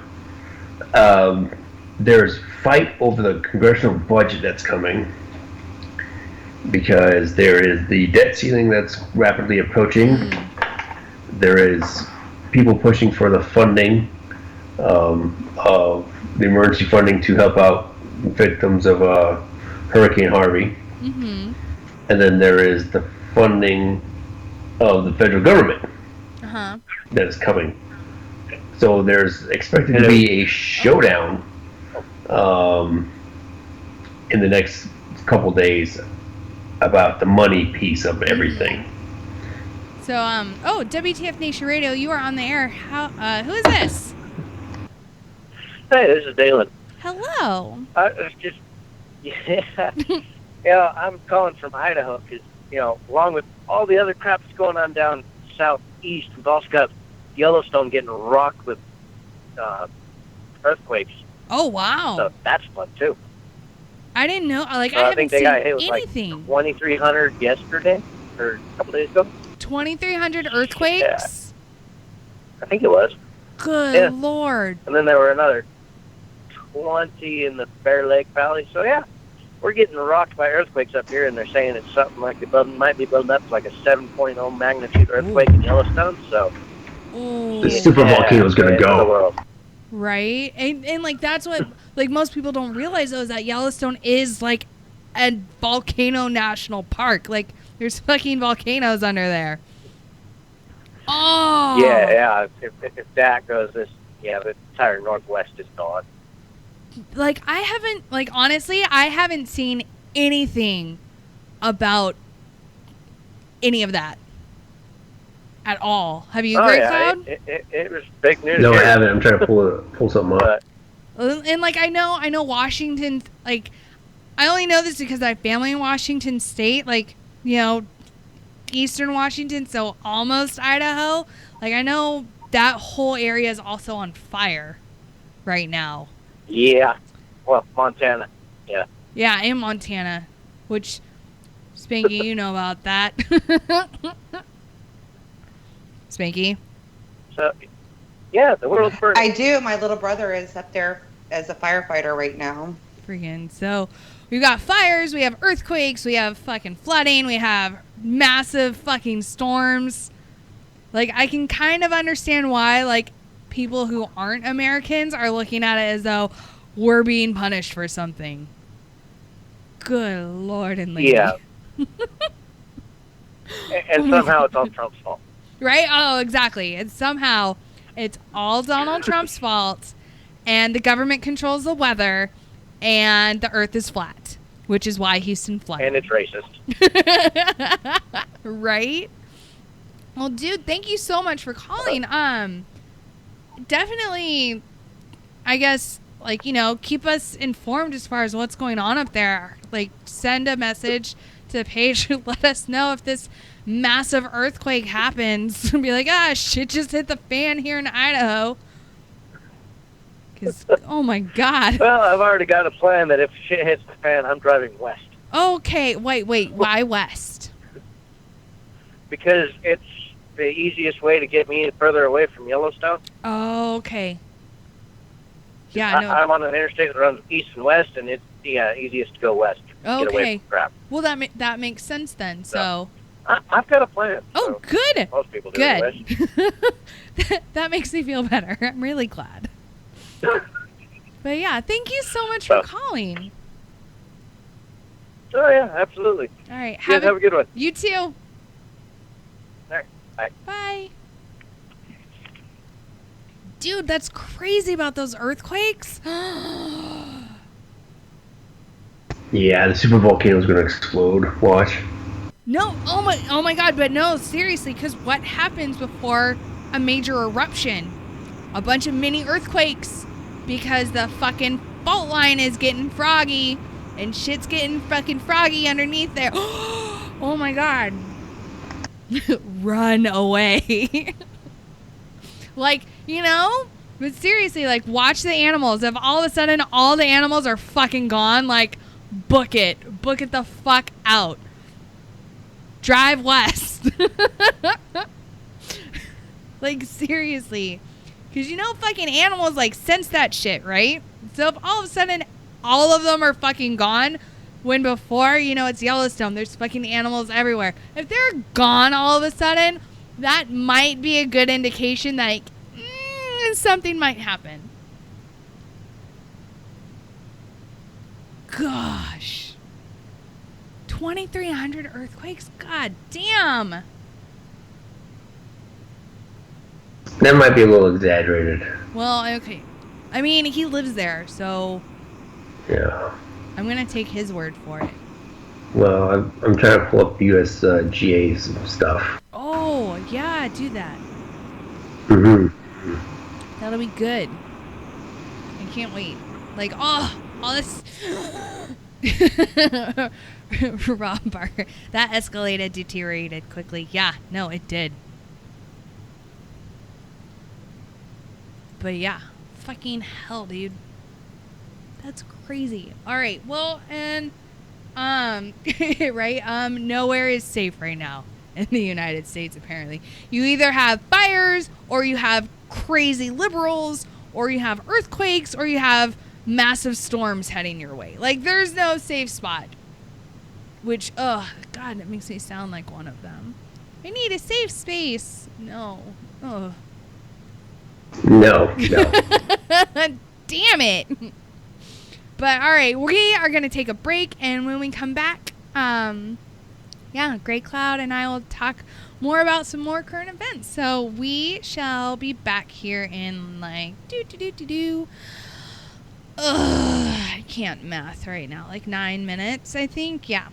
So I need to get up. I need to stretch. I need to let my dogs out. So, yeah. We shall...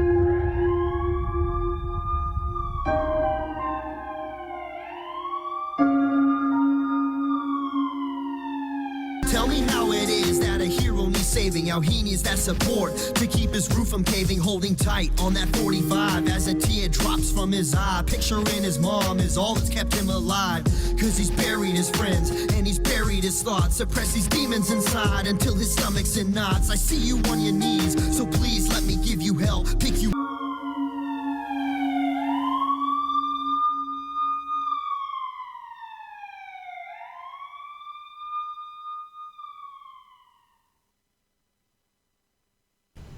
This is WTF Nation Radio. And we're back for hour 3. And during the break, so much fun happened. And that my one computer decided, fuck you and your active times. I'm going to restart anyways. And just decided to restart and apparently update without authorization.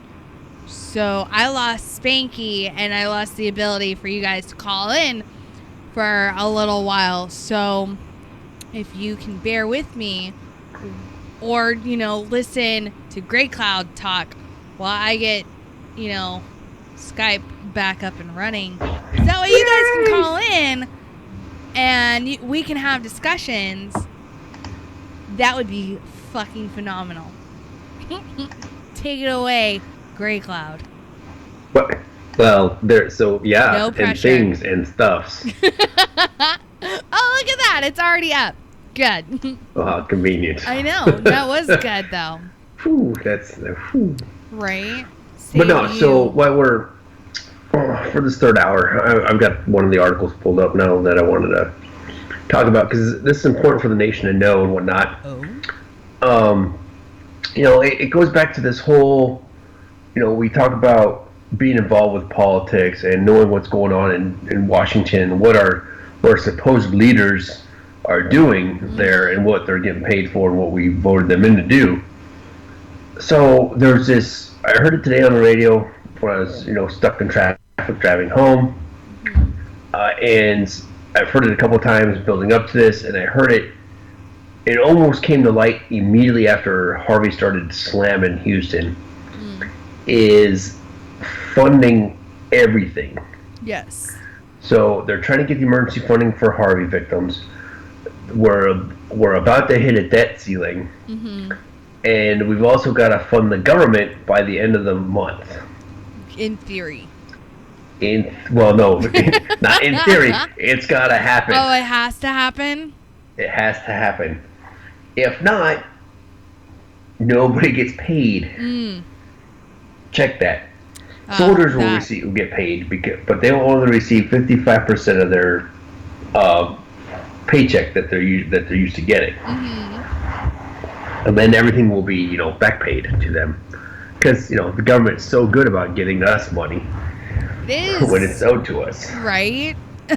So good. They're so good and so efficient at making that happen. They are somehow. Yeah. So here's the thing that I want everybody to kind of chew on for a second. Ooh. Is that they want to fight about this. They want to try and tie all these spending packages together. They want to tie the debt ceiling to the budget to the funding for Harvey. Okay? I don't remember who it was. I think it was fucking Tom Cotton I heard today being interviewed by Brett Baer. He said, we'll have to see what the public accounts are for getting that money to the Harvey victims. Motherfucker, no, that's not how that works. Those people need fucking money. They need help. Fucking shit the money. You're the Congress. Okay, you fuckers find all this other money for all this other bullshit garbage that you want funded, or all these fucking, these pork bills and all this other shit to benefit your people. And you're only going to be in session 12 days this month. Wow. 12 days. Think about that, nation. The fucking Congress is only in session for 12 days. Out of, 30? 30 days. The Congress is going to be working for less than half of them. Wow. So think about that. When you want to bitch and moan about all this fucking shit that's wrong, your fucking representatives are only working for 12 days out of 30. What other job could you fucking do that and still collect your full damn salary?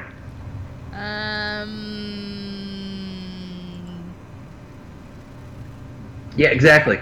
None. Zero. Yeah, no, I don't know. Zero.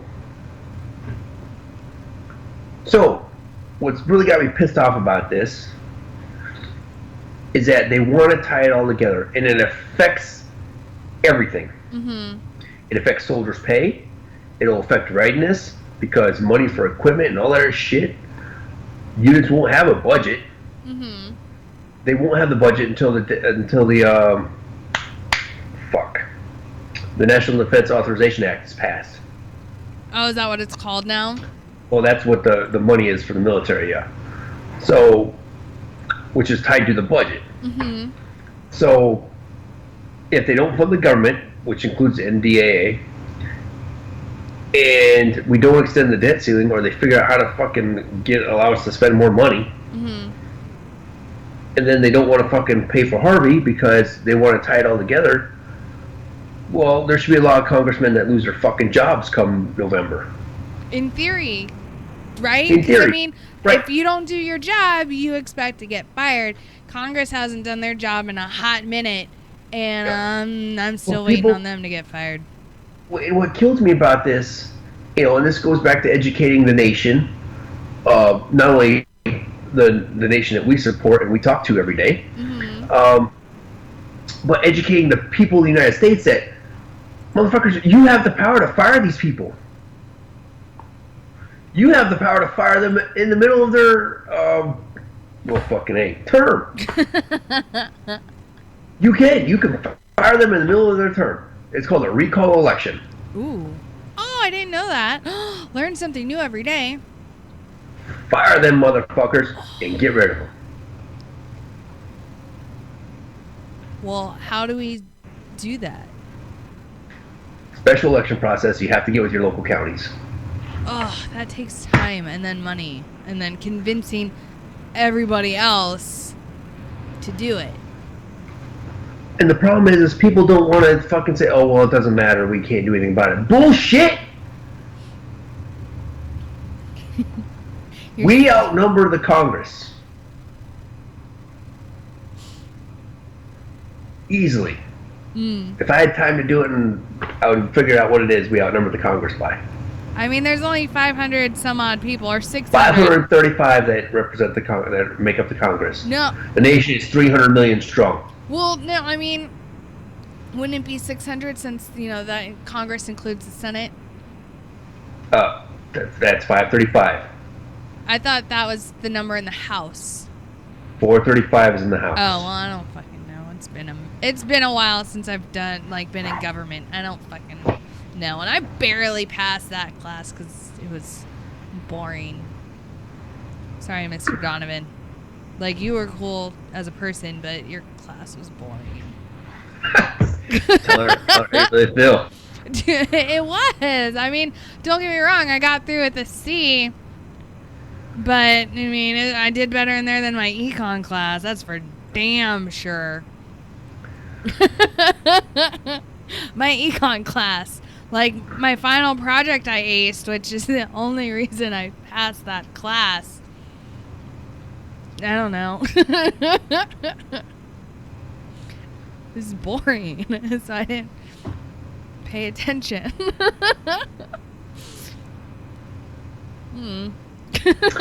So right here it says, under the emerging strategy, the House would pass a nearly $8 billion disaster relief bill Wednesday, and the Senate would then attach a debt ceiling increase. But that's only if this emergency funding was available for FEMA. Right, if they want to come through with it. So it's more Washington bullshit. Again, this is why I'd really like to see Kid Rock win that fucking Senate seat. Oh, that's right. He is running for... No, I thought he was running for... Is it Senate? Is it now? Yeah, I think he's running for Senate. Is it state Senate or like federal No, Senate? I think he's running for the U.S. Senate. Oh, damn it! Now I gotta pull it back up again. I want to say it's U.S. Senate he's running for. Let me consult my my knowledge of power here. Right? Yes. Google as you angrily type away. You're so fucking angry. All right, I'm gonna mute you until you're done fucking typing. Don't mute me. Oh, I did though. Are you done typing, Mr. I'm Angry done typing. Typer? Yeah, U.S. Senate. U.S. Kid Rock is running for U.S. Senate. I hope he wins, just because I think it would be awesome Well, again, and it goes- hilarious but scary all at the same time. But also at the same time, it's getting back into the belief of our founding fathers in that you don't have to be a politician in order to either A, be president, or B, be in Congress. Like, it is literally open for everybody. But somehow, over the course of the last 200 some odd years, we've gotten into the habit of it only being politicians. And so that's been status quo, which is why I think everyone got their fucking panties in a wad when Donald Trump decided to run for president. Because they're like, you're not a politician. You can't fucking do this. Like, they tried to find like a law or some sort of thing where it says that you have to be a politician in order to be president of the United States. And there is no law about that. There isn't. Right. Everybody wants to say, I remember that argument too. Yes. Right? Well, he's not qualified. He's not qualified. Right? He's not qualified. Right. Well, he's over Please show 35. me in statute, regulation, or U.S. code, or the CFR, Codified Federal Regulation, See, you're so smart. where he's not qualified. And they couldn't. Well, he doesn't have an experience. Who the fuck cares about experience? Right? I was going to say the only qualifications you need is you have to be over the age of 35 and you have to be a United States citizen. Naturally born United States citizen. Yeah, naturally born. Sorry. Naturally born U.S. citizen. And those are really your only two qualifications. Yep. That's all you need. That's all you need. Oh! Oh my God. That means I can run for president in like 4 years. I'm not gonna, because I would have no idea what the fuck I'd be doing. But I could. Yeah. Just throw darts at the wall. Right? Fuck it. That's how I did. That's how I do it. Then we just gotta throw some darts at the wall. Right? Be like, what am I gonna do today? Oh no! See, that's how I pick my cabinet. Right? I have Ice and right? you and Red Leg and all those guys up there, and I just start throwing darts at the wall, and let's see who's gonna be what cabinet secretary. I think I would probably, if Mattis, is still around. I think. Okay, so in theory, if Minx ran for president, I would definitely keep Secretary Mattis as my sec def, because he knows his shit. Like, let's be honest, he knows what he's doing. I don't. Yes, Maude. That's exactly what I go with as well. The dartboard of who I'm going to bomb today. Right? Right? Right? But yeah, and then I'd look over at SecDef Mattis and be like, good? And he'd be like, I don't know, like, you probably shouldn't. Or he'd be like, fuck yeah, do it. Yes. So ouch my butthole, and Mr. Chat wants to know if he can call in. Yeah, go for it. I'm not sure about that name. I know, I'm kind of wary about your name and your Mixer Chat screen name, but now I want to know why your buttholes are hurting, though. I mean, I have theories, but I'm not sure. All right, so let's see if we can do this. So WTF Nation Radio, you are on the air. Who's this? How you doing? This is Jerome. Hello. Hi. Can you hear me? Yes. My name is Jerome. Can you hear me? Mm-hmm. So I just got a question for both y'all talking right now. My question is, who want to fuck me? Nobody? Yeah, I'm going to have to give you a hard pass. So, thanks for calling in, though, and I guess for offering. But, no. Just no. Classy dude, though. Ladies, hit him up. Sounds like a real winner. Definitely take him home for Christmas and, like, Thanksgiving. Introduce him to the family. Winner right there. Let me tell you. Fucking idiot. Ugh. I don't know, Great Cloud. Sorry, I answered for you, Great Cloud. Would you want to fuck him? No. No. Right, so that's a hard pass, Jerome, J-Rome, from everybody here on Tied Up Tuesday. Good luck, though, in your future endeavors of trying to get someone to fuck you. I would offer a little piece of advice. Don't come out the chute just like that. I don't know. Try and be less abrasive, I guess, right? Would that be the right word? I don't know. Not so much of a douchebag or, yeah, or a prick even. I mean, I get it. Like, the size of your balls make your dick seem microscopic, but at the same time, scrotums aren't what we go for. So, sorry.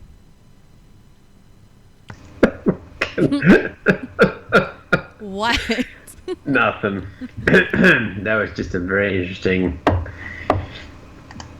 Yeah. And we'll leave it at that for now. Right? But seriously, like, if you're going to call in on someone and just say, hey, you want to fuck me?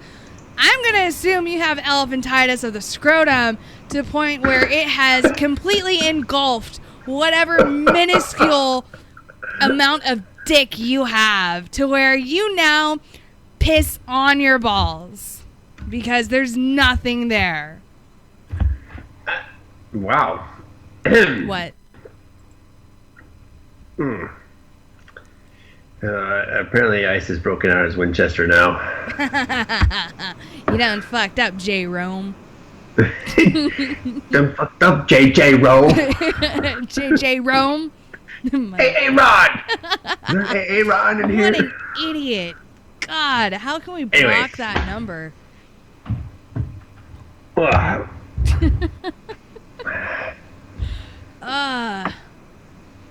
Let's see what it says. Oh, there it is. Oh, apparently this person tried to call in multiple times. That's alright, we're not gonna... Good luck trying to call in again. Blocked. No fucks given. I don't fucking play around with that shit. Like, if you're gonna call, especially when I'm on the fucking air, like, and you're a dude, like, be a gentleman. Don't be a fucking douchebag. Don't be a prick. Like, I get it. You want to seem cool for all your all your fucking buddies or whatever. I don't give a shit. Like, if you're gonna be fucking a douchebag, I'm not gonna put up with it. And then I'm gonna hang up on you, and then I'm gonna block you, and then you're never gonna be able to call again. So... Woohoo! That's what I'm talking about. Have manners. Like, we're all adults here. Sure, we fucking swear a lot on this show, especially me. Like, we swear a lot. We talk about a lot of shit. But god damn it, have manners. Fuck. As I emphasize that. Yeah. Emphasize the fuck word. Mm-hmm. There's drama like it's out there. Oh, come on. What? I just looking up some stupid news. Oh? About what? Yeah.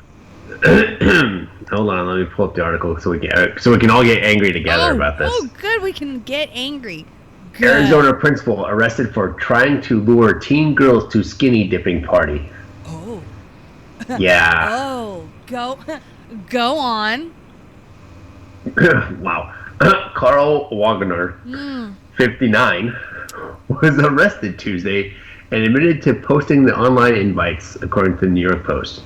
Wagner has been charged with luring a minor for sexual exploitation and aggravated luring / misrepresenting his age. So hold on, I want to stop right there. Had he come out and said, yes, I'm a 59-year-old principal. Do you want to come over and swim in my pool? Would that charge not have happened? No, see.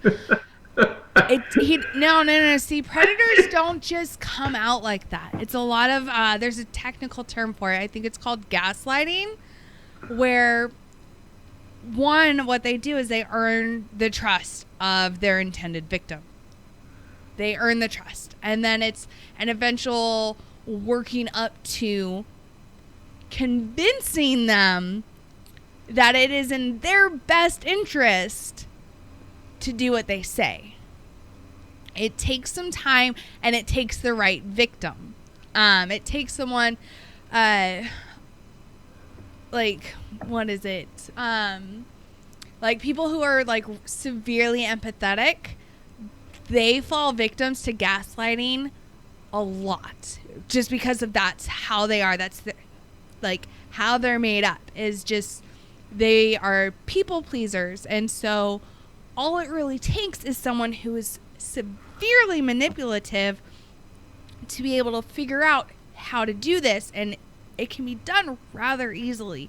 And it sucks because I'm speaking from experience, to where the abuser gets it to where they're like, if you want to please me, you'll do this.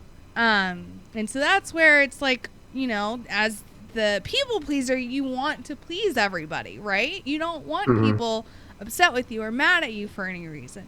So you'll do whatever it is that they want you to do because you don't want them to be upset with you.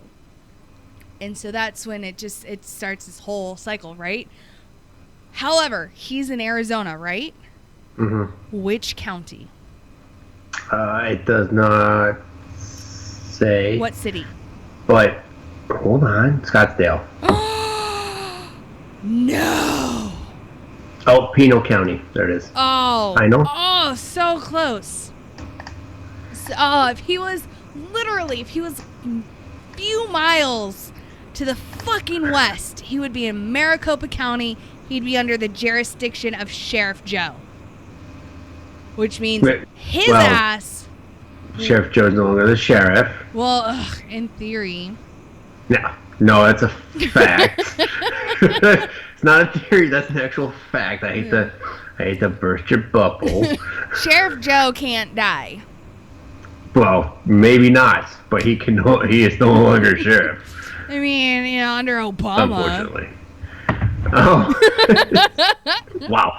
Anyways, continuing with the shitty story here. But yeah, looking to lure one of our... So the investigators noticed this ad and responded to the ad as a 14-year-old girl.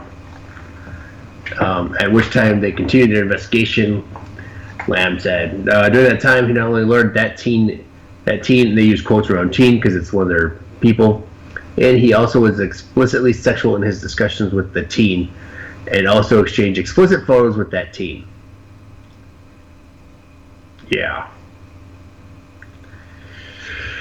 Hold on. Oh. Ouch, my butthole just called me a bitch. Dude, it's not my fault you have a micro penis. Obviously, your dick cannot touch your asshole because it can only be, extended and, turned erect or whatever. If you use a pair of fucking tweezers to jack it, I understand. Life is hard with a micro penis. I get it. It might as well just be a clitoris at this point. However, It is not my fault that you have a clitoris instead of a dick. I had no part in any of this. Sorry.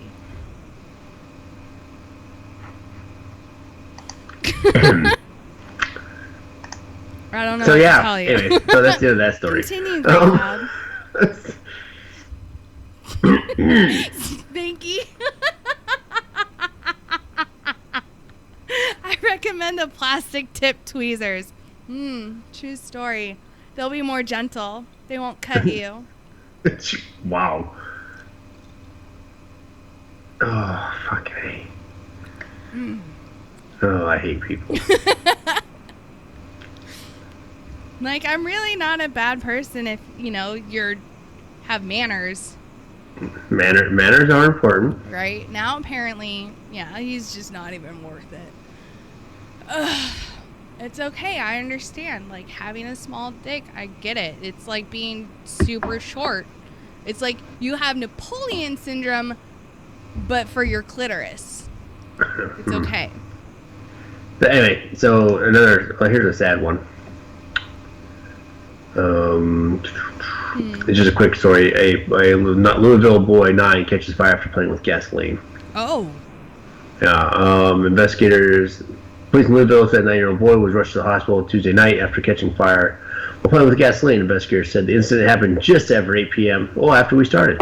In the Oklahoma neighborhood of the city. Police said the boy and a friend were playing with the gasoline when he suffered burns to the neck and shoulder.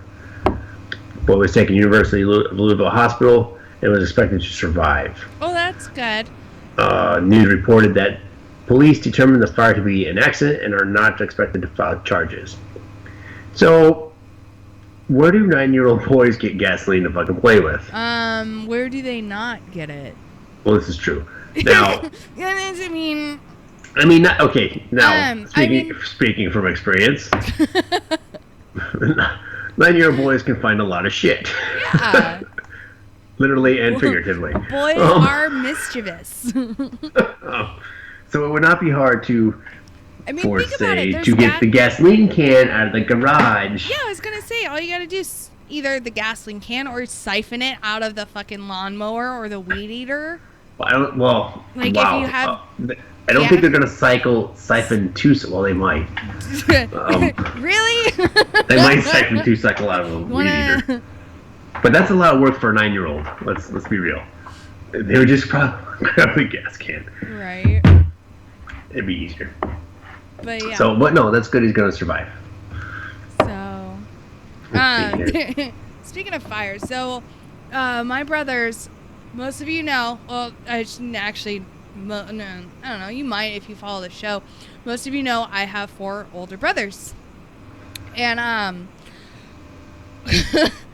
when growing up, 3 of them built a half pipe, out of, plywood on the side of the house.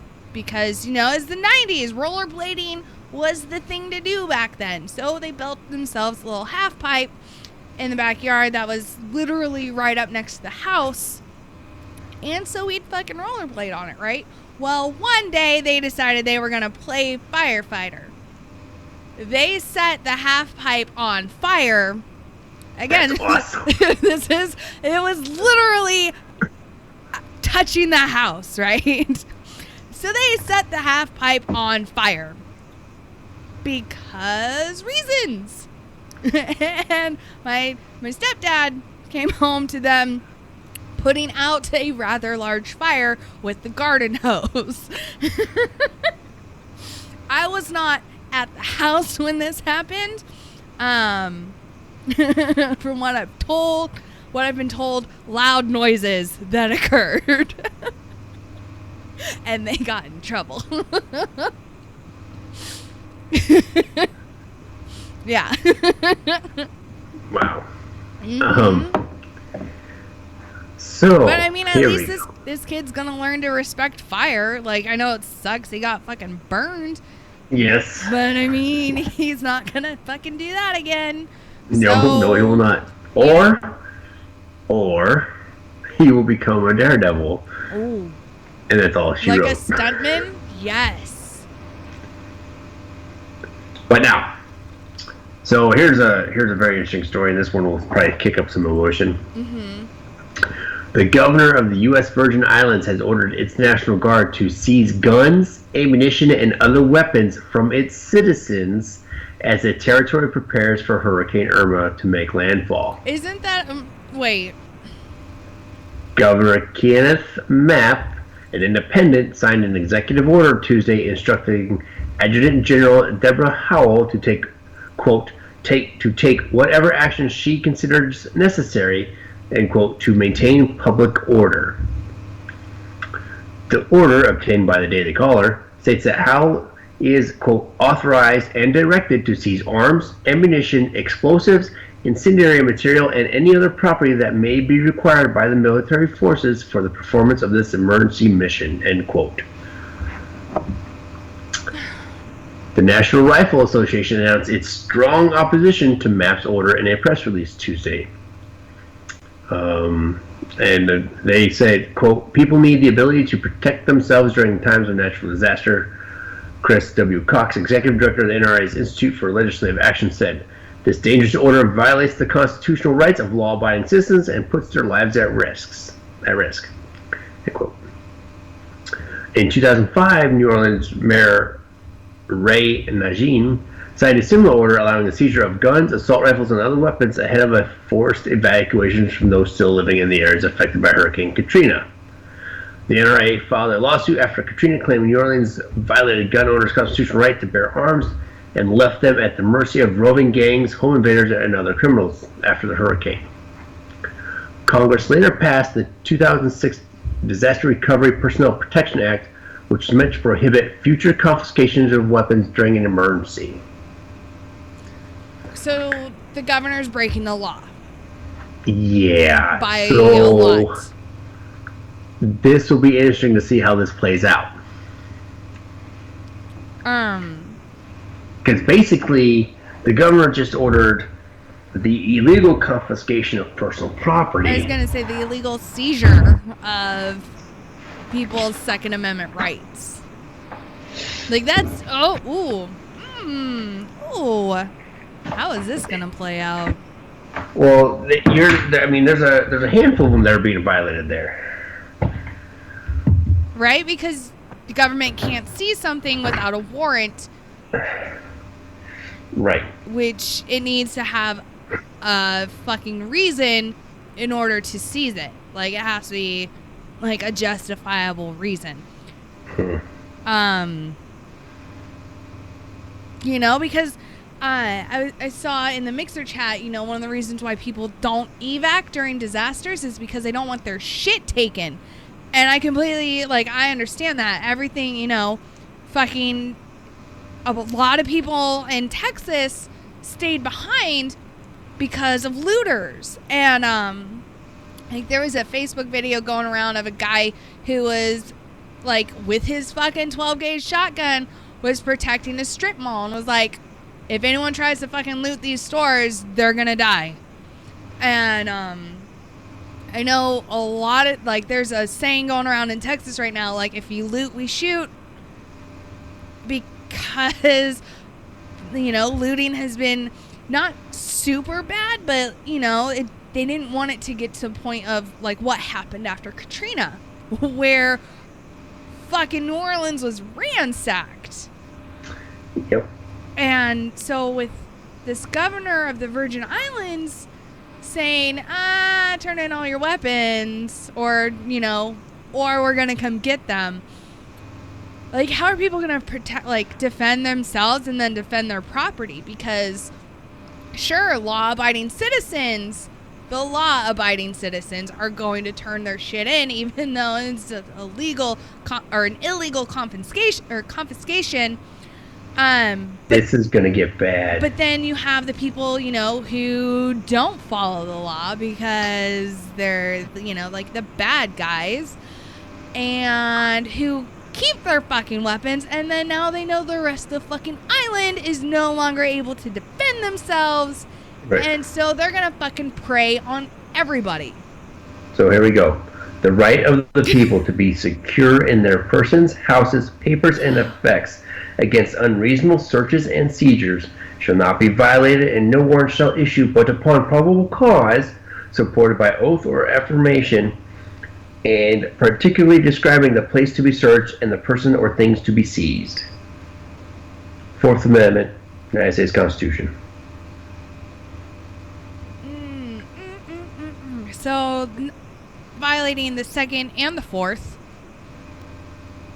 Oh, this is going to go over so well. This is not going to go over well, and there could be a no shit. There could be a fisticuffs. Ooh. I mean, this could get bad. And like I understand, like ICE put out a very good point in the Mixer chat. National Guard falls under the governor. But since these orders are unconstitutional, do they have an obligation to follow them?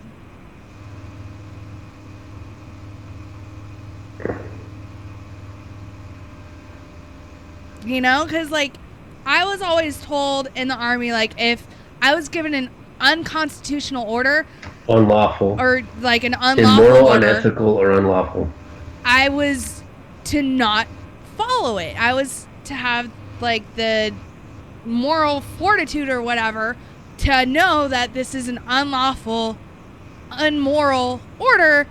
I should not follow it. So technically, wouldn't this be an unlawful order since it is unconstitutional?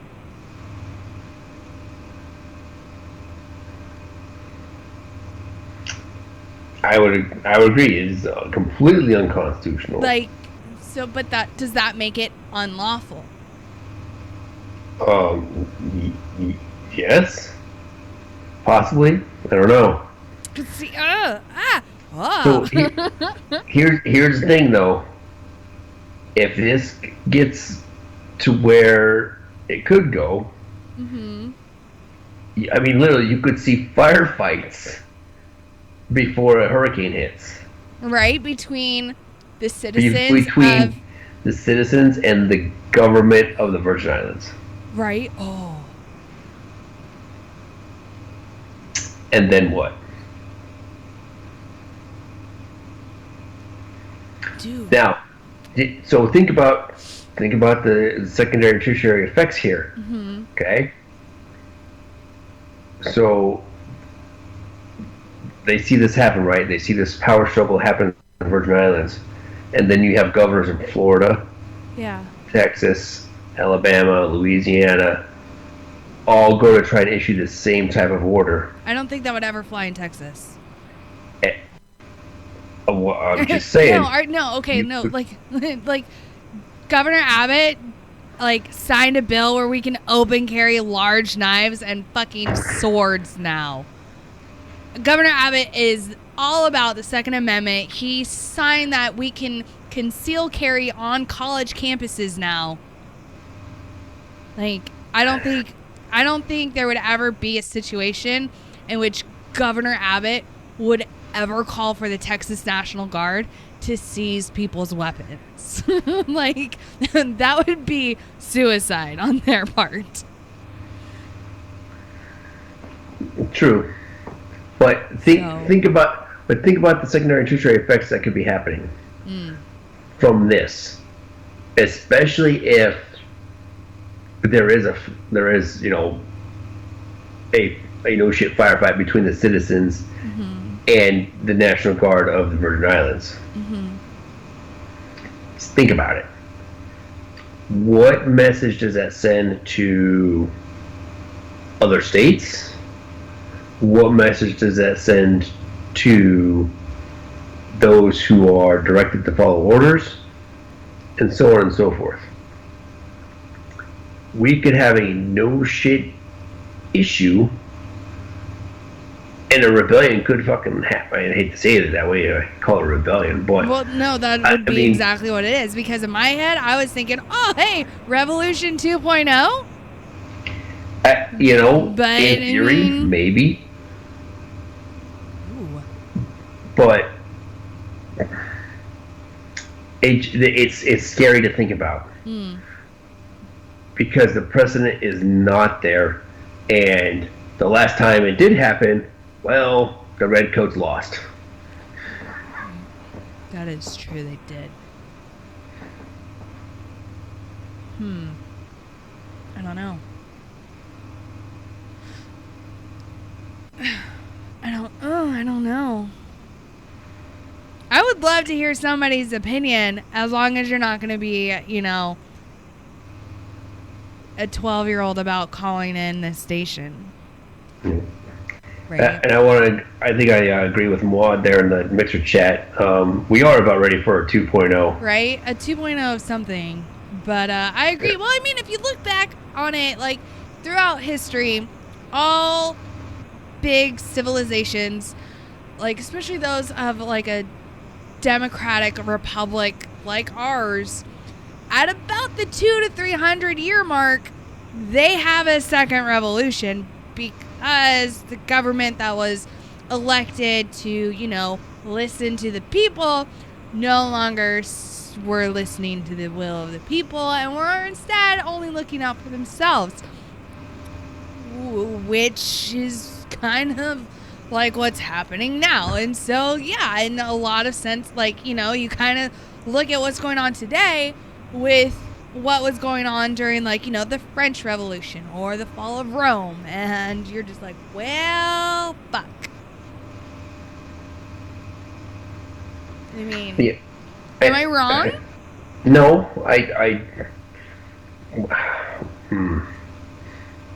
This is one of the longer surviving forms of government in its current state, to say the least. Right. So, could we be due for something? Probably. Will it be what certain individuals in certain states wants to happen? Probably not. Right. Because again, one side has over 1 trillion rounds of ammunition, the other side has dildos and bongs. Right. The other side gets offended at statues. So At statues. I don't know. Which side am I going to choose? I don't know. I can't imagine what side I'd be on. Right? Right. I think it's time for inventory.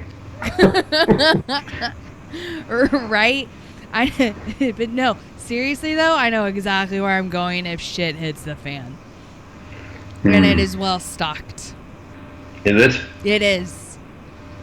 With many different types of weapons to choose from and a shit ton of ammo. So I'll be good to go when the zombie apocalypse hits. Yes. The story. So it does. So this article I just read it worries me a little bit, because of the unknown secondary, tertiary effects that we could be facing. Yeah. WTF Nation Radio, you are on the air. Who is this? This is Remy. Hi, Remy. How are you? Doing all right. Good. What's up? Oh, I was just doing where they're talking about how you have nations that, like, once they get to a certain point, because they're so big, that they have to change. Like, you can go back to history where, like, Alexander the Great Empire built solely on conquest. Once he got to the ocean, he didn't know what to do, and his empire failed. We're going to the point that if you look at history right now, we look at past nations, you would look at the United States in its current state, that we should be almost putting guillotines in town squares due to the fact of, like, how the government is just, like, not taking care of the people, putting out these extreme... Take all the guns away. Criminals don't care. So the only people that are going to take them are the law-abiding citizens that say, I'm going to follow this nation's rule, even as stupid as it's going to be, and these criminals are going to walk over. And we've already seen what happens. Hitler did the same thing. Give me all your guns. Oh, I love the fact that you brought that up. Because it's true. He had everybody turn in their fucking weapons. And then it was fucking easy to fucking take everything over. Because no one could defend themselves.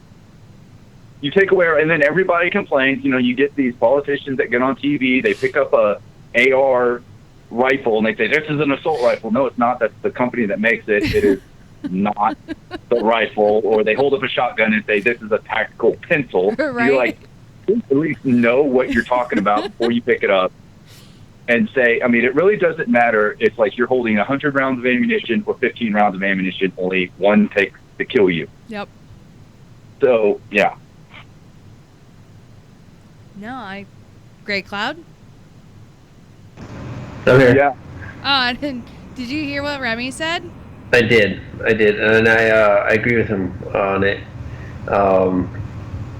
So, Remy, let me ask you this: if it comes down to it, and they try to enforce this order that the governor put out, who's going to end up in the right? Like, I've actually had to deal with the National Guard. I actually got to train with the Puerto Rican National Guard, with the Virgin Island National Guard, up in New Jersey. They love the snow. First time ever seen it.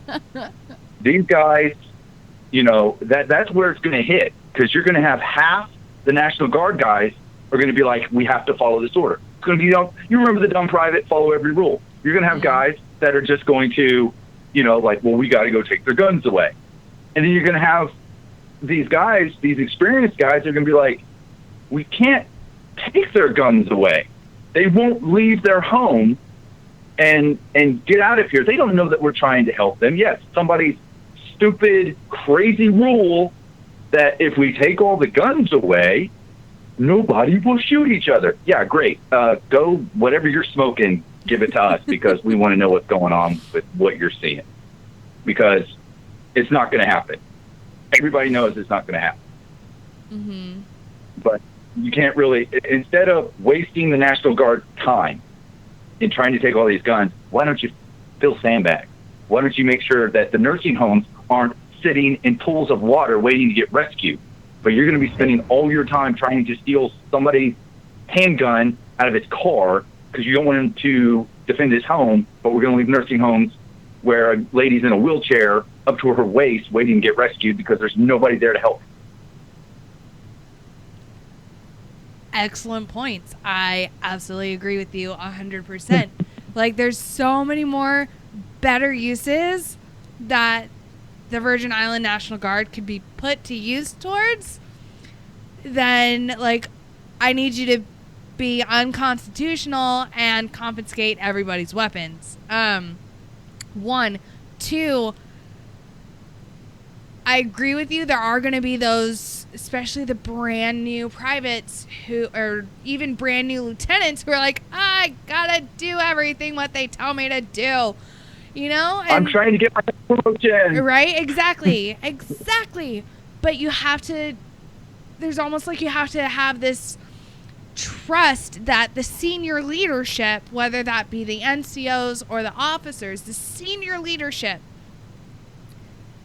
takes a step back and looks at it and sees that this is wrong and be like, no, this is completely unconstitutional, and it goes against the Second and at least the Fourth, if not more, amendments to the Constitution. No, we're not doing it. And to have the balls big enough to stand up to the governor and be like, what you're doing is unlawful, and we're not going to do it. We're not going to follow the order. And if this is going to be a bigger deal, and if you want to push this further, please contact, higher up the chain. Like, I understand, like, we report to you, but if you want us to follow your rule, we're going to have to see approval from someone higher than you, the president. But even then, it's still unconstitutional, and so therefore it's unlawful.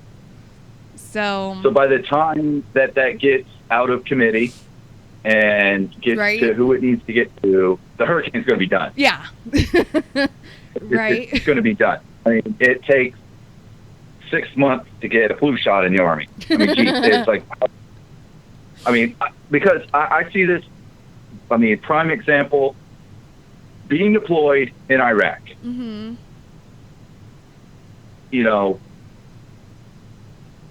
100 people with guns could go into a town of 6,000 and control it. Mm-hmm. because of that sheep mentality. Yep. And what you're going to have in the Virgin Islands is you're going to have some of the sheep mentality.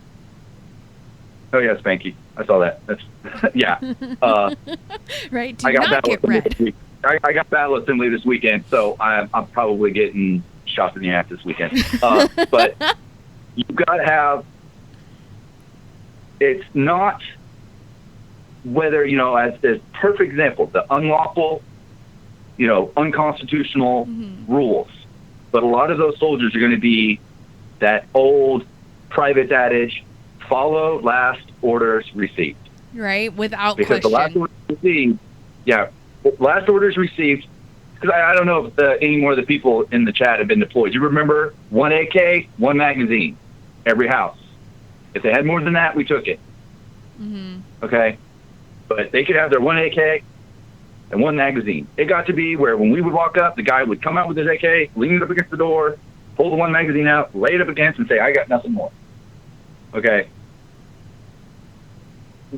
It's just weird that they're focusing more on make sure that we don't have a repeat of Katrina. We don't have a repeat of Rita. What would be a really great idea to not have all the looting and the issues we have? So somebody didn't come up with a bright idea. I don't know, maybe stockpile food in a high place, not in a basement. Right, maybe. And maybe have water and worry about water before the floodwaters are going. And we're watching people in Texas out there playing in there like it's a big swimming pool, and that when there's a flood, sewage backs up too. Right. So I don't know what you're playing in. Let's figure that out. No, let's go take their guns. Why? Because then nobody will want to loot. I'm sorry, but if it got down to it, I know I would. I know I would. If it was choice between me and drive my car into a Walmart to steal food for my family so that they could live because I'm having to survive, I would do it. Whether or not I had a guard or not. Right? People are going to find a way to loot no matter what. Yeah. And, true. How about you do us a thing where you go and police up the people that are trying to sell a 14-bottle case of water for $150 to a dying of thirst man. Mm-hmm. Worry about those guys. Well, I'll jump off myself. You bring up excellent points, and I really hope the governor of the Virgin Islands reconsiders this whole thing. I really do. But, dude, it's time for us to wrap up. So thank you so much, Remy, for calling in. Oh, yeah. I've been watching your guys' show. It's like, these guys, they're making points. Why won't people listen? Yeah. That's what happens when you put a bunch of Army guys and soldiers and Marines and everybody. It's like, we're just sitting there like, why do people not listen to us? Right? We might know what we're talking about when it comes to certain things. Maybe. 50-50. But, all right, dude, have a good rest of your Tuesday, and I hope you have a great week. Oh, yeah. I get to go play soldier in Atlanta. Yay! Well, during a hurricane. Yay! Oh, good. But, yeah, so, all right. Bye, Remy. All right, well, and we're coming down on the downswing of our show, you guys. So let me do a quick housekeeping. So as you guys know, we do a show 7 nights a week.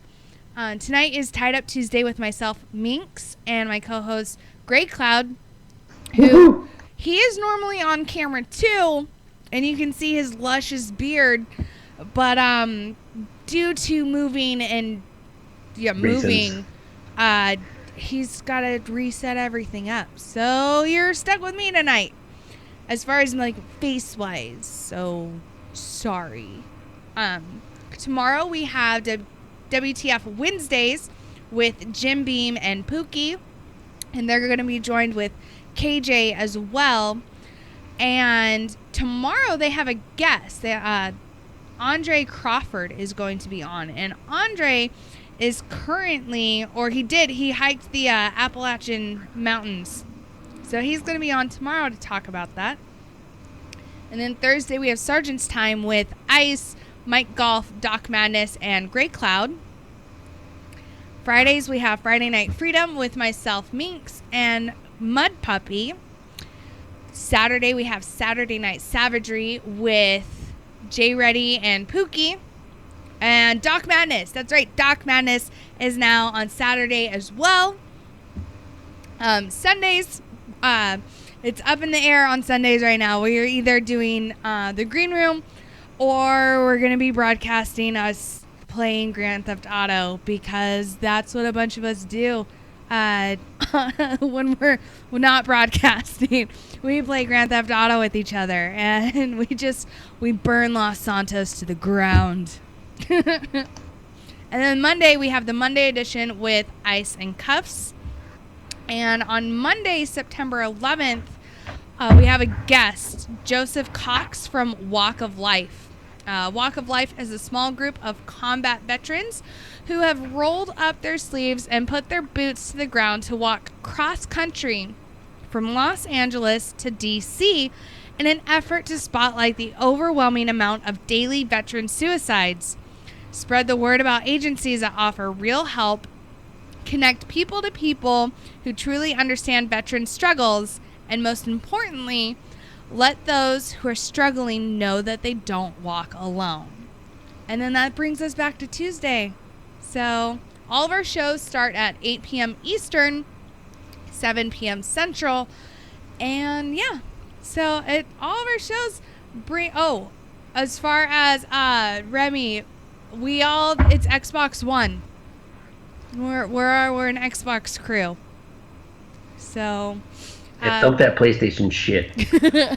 But yeah, so we broadcast on Mixer and Facebook Live and Periscope, which is like Twitter's version, I guess, of Facebook Live. I don't know.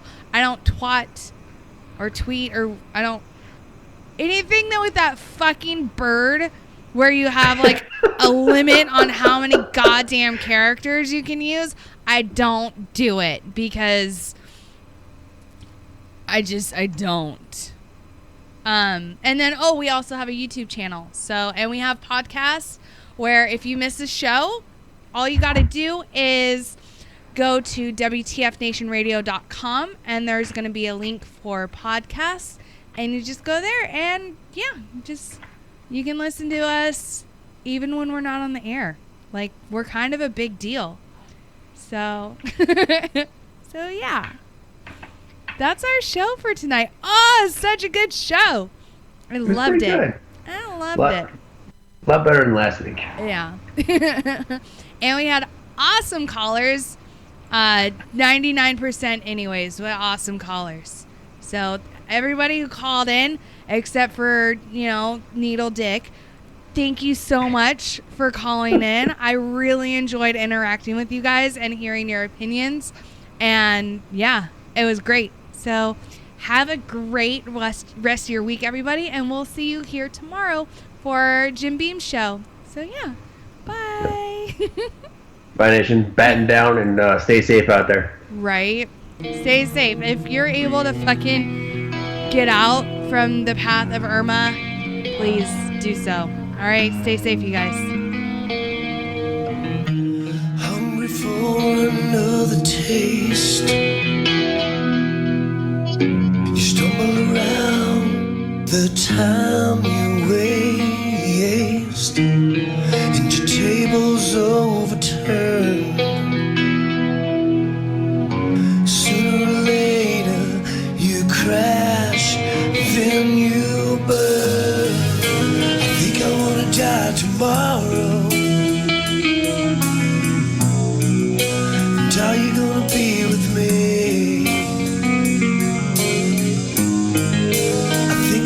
Die tomorrow, 'cause I'm out of time and I'm out of my mind. The simple ways come and go. Still I love the way you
with me.